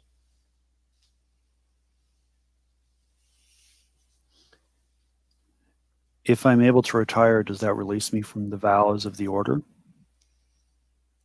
Yes, it would.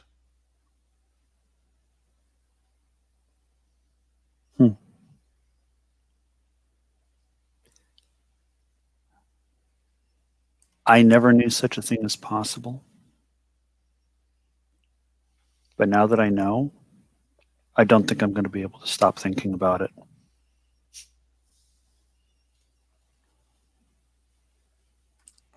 All right, so you're opening up. Magnolia, you get to choose one from the list, and so do you, Adria. Or take a string on them, Magnolia.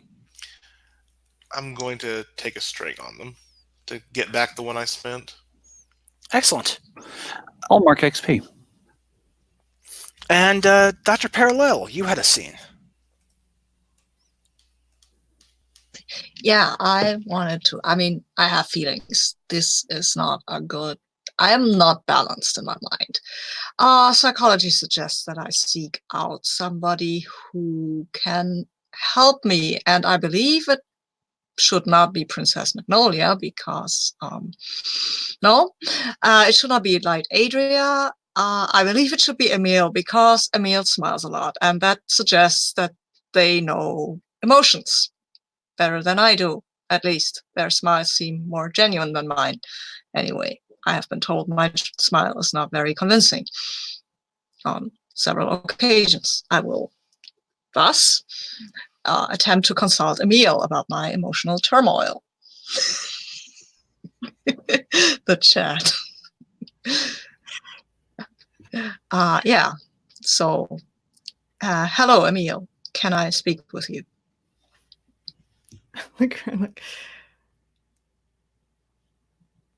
Yeah. Sure. I have a problem with my emotions.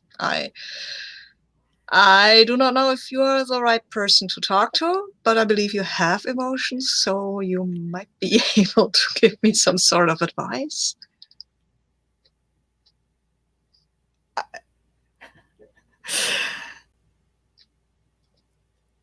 I guess I'm qualified if all you have to do is have emotions. um, Well, I have no idea what is needed to be qualified here. Really, I'm a scientist, not a sociologist. That is my brother paragraph. But well, anyway, I have these. I feel strong attraction to a person who doesn't feel it back, and I fear that this might derail our mission because I am constantly thinking on how to do something about the. I have to be clearer. I feel attracted to Knight Adria, and I feel very negatively towards Jules. oh,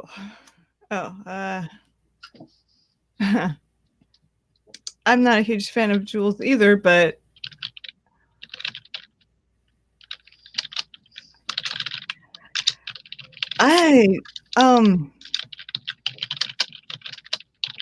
if you're asking how to get Adria interested, I don't know. I've never successfully gotten anyone I've been interested back. That doesn't work. Oh, it doesn't. I feel nothing that you can do. I tried to get her interested, but I could not stop talking about chlorophyll for some reason. I do not think I'm qualified to get anybody's attention in that way. Also, she already feels things for this tall person. Yeah. Maybe I could wear shoes. No, that would not work. That would not work. That is a terrible idea. I don't think it's the tall part. I think it's the fighting part, and maybe you could make bombs. I can make bombs. Right, I know you can make bombs. She's and she likes fighting. And she likes explosions. Yeah. Yeah. How would I gain her attention? I could not blow her up. I mean, I could blow Jules. No, wait, no, that's not. I don't know.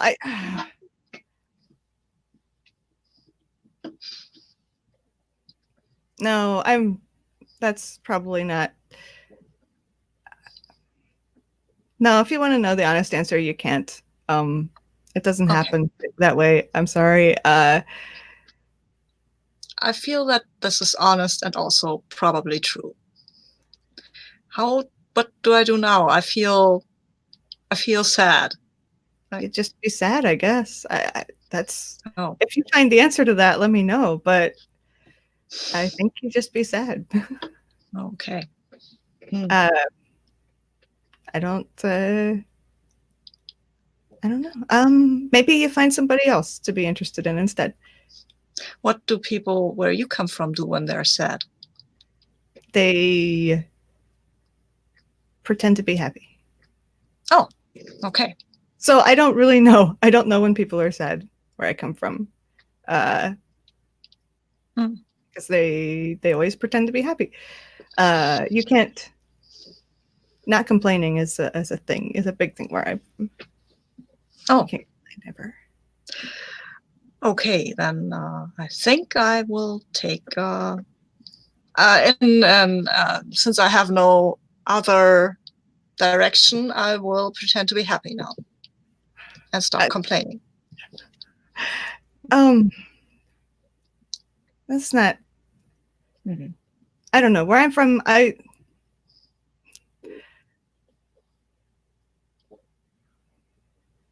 Well, I was gonna say I don't ever like. I don't think anyone should act the way people do where I'm from, but I suppose there's some good things about it. I think. That is not helpful, Emil. I'm sorry. I'm really not qualified. But I think you are triggering the "it wasn't all bad" move. So when you encounter someone whose perspective is different from that of your companions, share a relevant story from your own culture and roll plus soul. Sure. Plus soul. Okay. Wow. Okay. I don't know what I have for soul, but that's a 12 then. Oh. Apparently this was relevant information somehow. Yeah, it was. It was. You were there and you were talking to me, and already I feel better. So, woo. Emil, you get another string on me. You have now 2. Okay. Might it well- also count as people or people for the or wait? Do you have people or people? I do not. Wait. No, Wait. never Did I? No, I don't. Never That mind. would make sense then, but yeah. I think that. Well, sorry. I feel this was weirdly helpful anyway, just speaking about it. So thank you. At least you got to talk about it with someone, I guess. Yes, if there is any emotional turmoil in your life, I will attempt to help. I can do a very good research. No, I Sure. think the only thing that would help is I guess learning how to fight better. I don't know. Be less useless. You are not useless, Emil. You saw what happened back there. No, I mean, you are not useless. You are one of our companions and you found relevant information for us. And you endangered yourself, but that is... I endangered myself because I didn't know. I thought I was supposed to do something I wasn't, and I felt useful for a But you little were. tiny bit. But you were. You brought us information. And you, I mean, you were kind of like a catalyst. That catalysts are awesome. I make the actual useful people do stuff? No, that's not what I'm saying. You make things, you start things. That doesn't mean that that is a useful thing. It sounds like you're offering emotional support. So Oh, go I ahead am. and roll plus heart or plus soul. I will roll plus soul. Oh, you get a choice on that? That's cool. Hmm? I said, oh, you get a choice on that? That's cool. Yep. I think I do. I use plus soul. Oh, wow, I've got a 12 as well. We're really connecting here. At least our dice seem to think. We understand each other in spite of the words we're actually saying.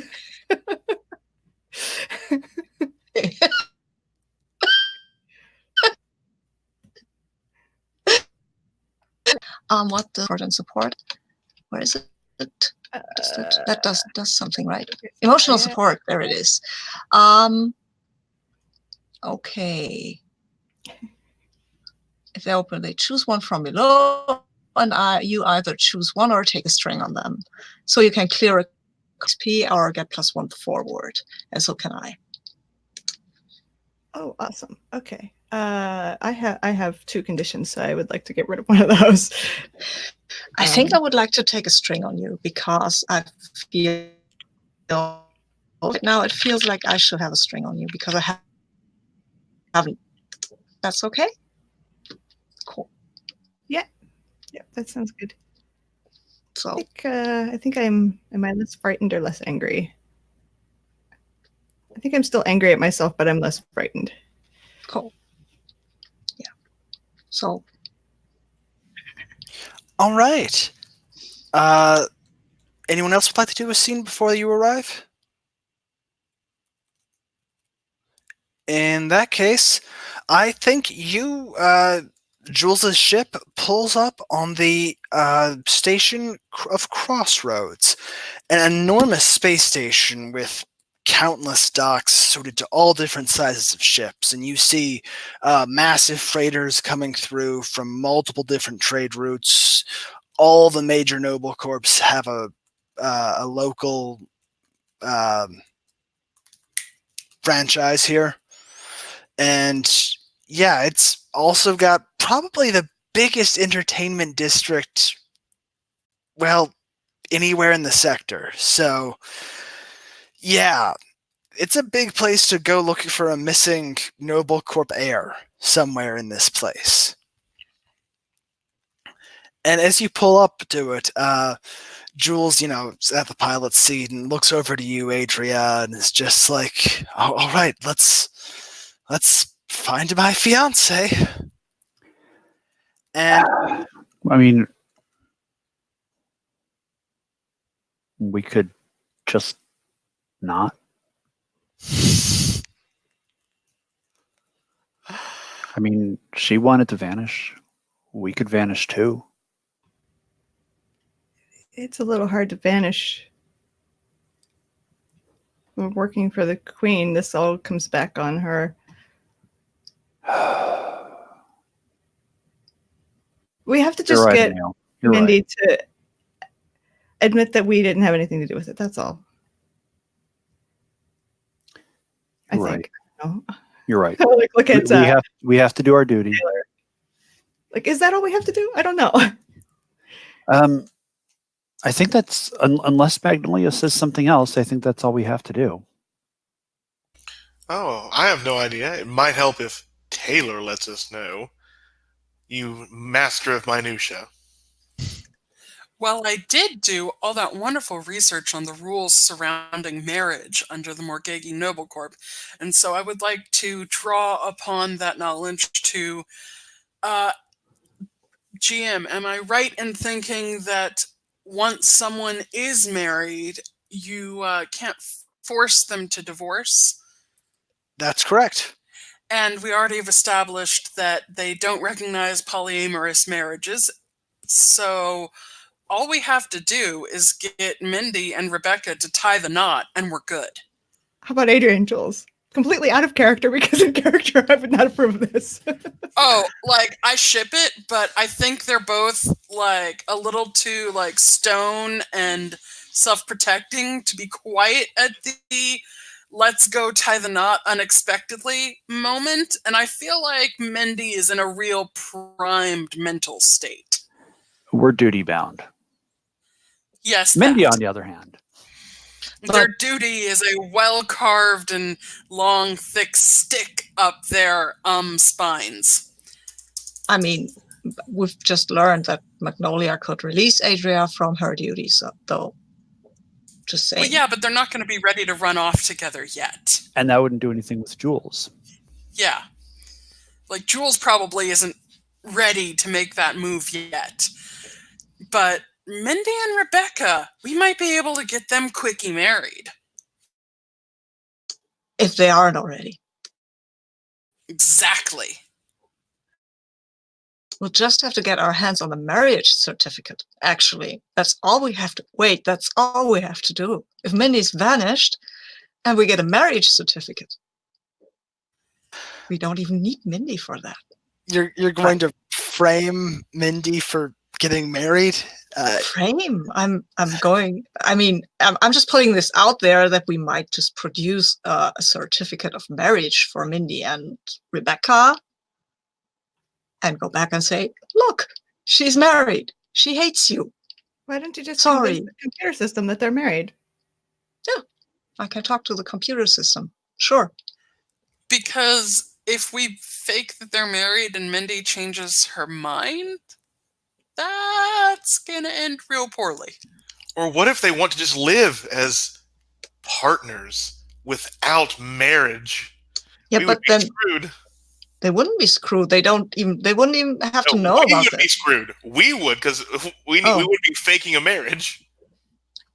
So why don't we just go, like, talk to them, put on, Gay Space Marvin Gaye, and show them a lovely wedding certificate just ready for them to fill in? Princess Magnolia, is it among your duties and rights to marry people? Ooh. I think I am like ordained for a like nebula space, but I'm outside my jurisdiction right now. But wouldn't it still be royal decree? Oh dear lord. GM, would it be? You know what? That sounds fun. Yes. Yes, you have the right to marry people, or the authority. Ooh. And We are all witnesses. We are plenty of witnesses. All we need is a blank marriage certificate, some, I don't know, space clams for aphrodisiacs, a few flowers. And Mindy and Rebecca saying I do. Exactly. There is absolutely no way this plan can fail. as Dame Diamandis pulls in. Well, what do you know? Her spaceship did just pull up into the dock. But I think now's about a good time to call it an end for a session. And I'm going to turn off the recording. We can do the end of session moves, stars and wishes. And hopefully I can end this without accidentally telling you all that I love you. All right. Ending the broadcast.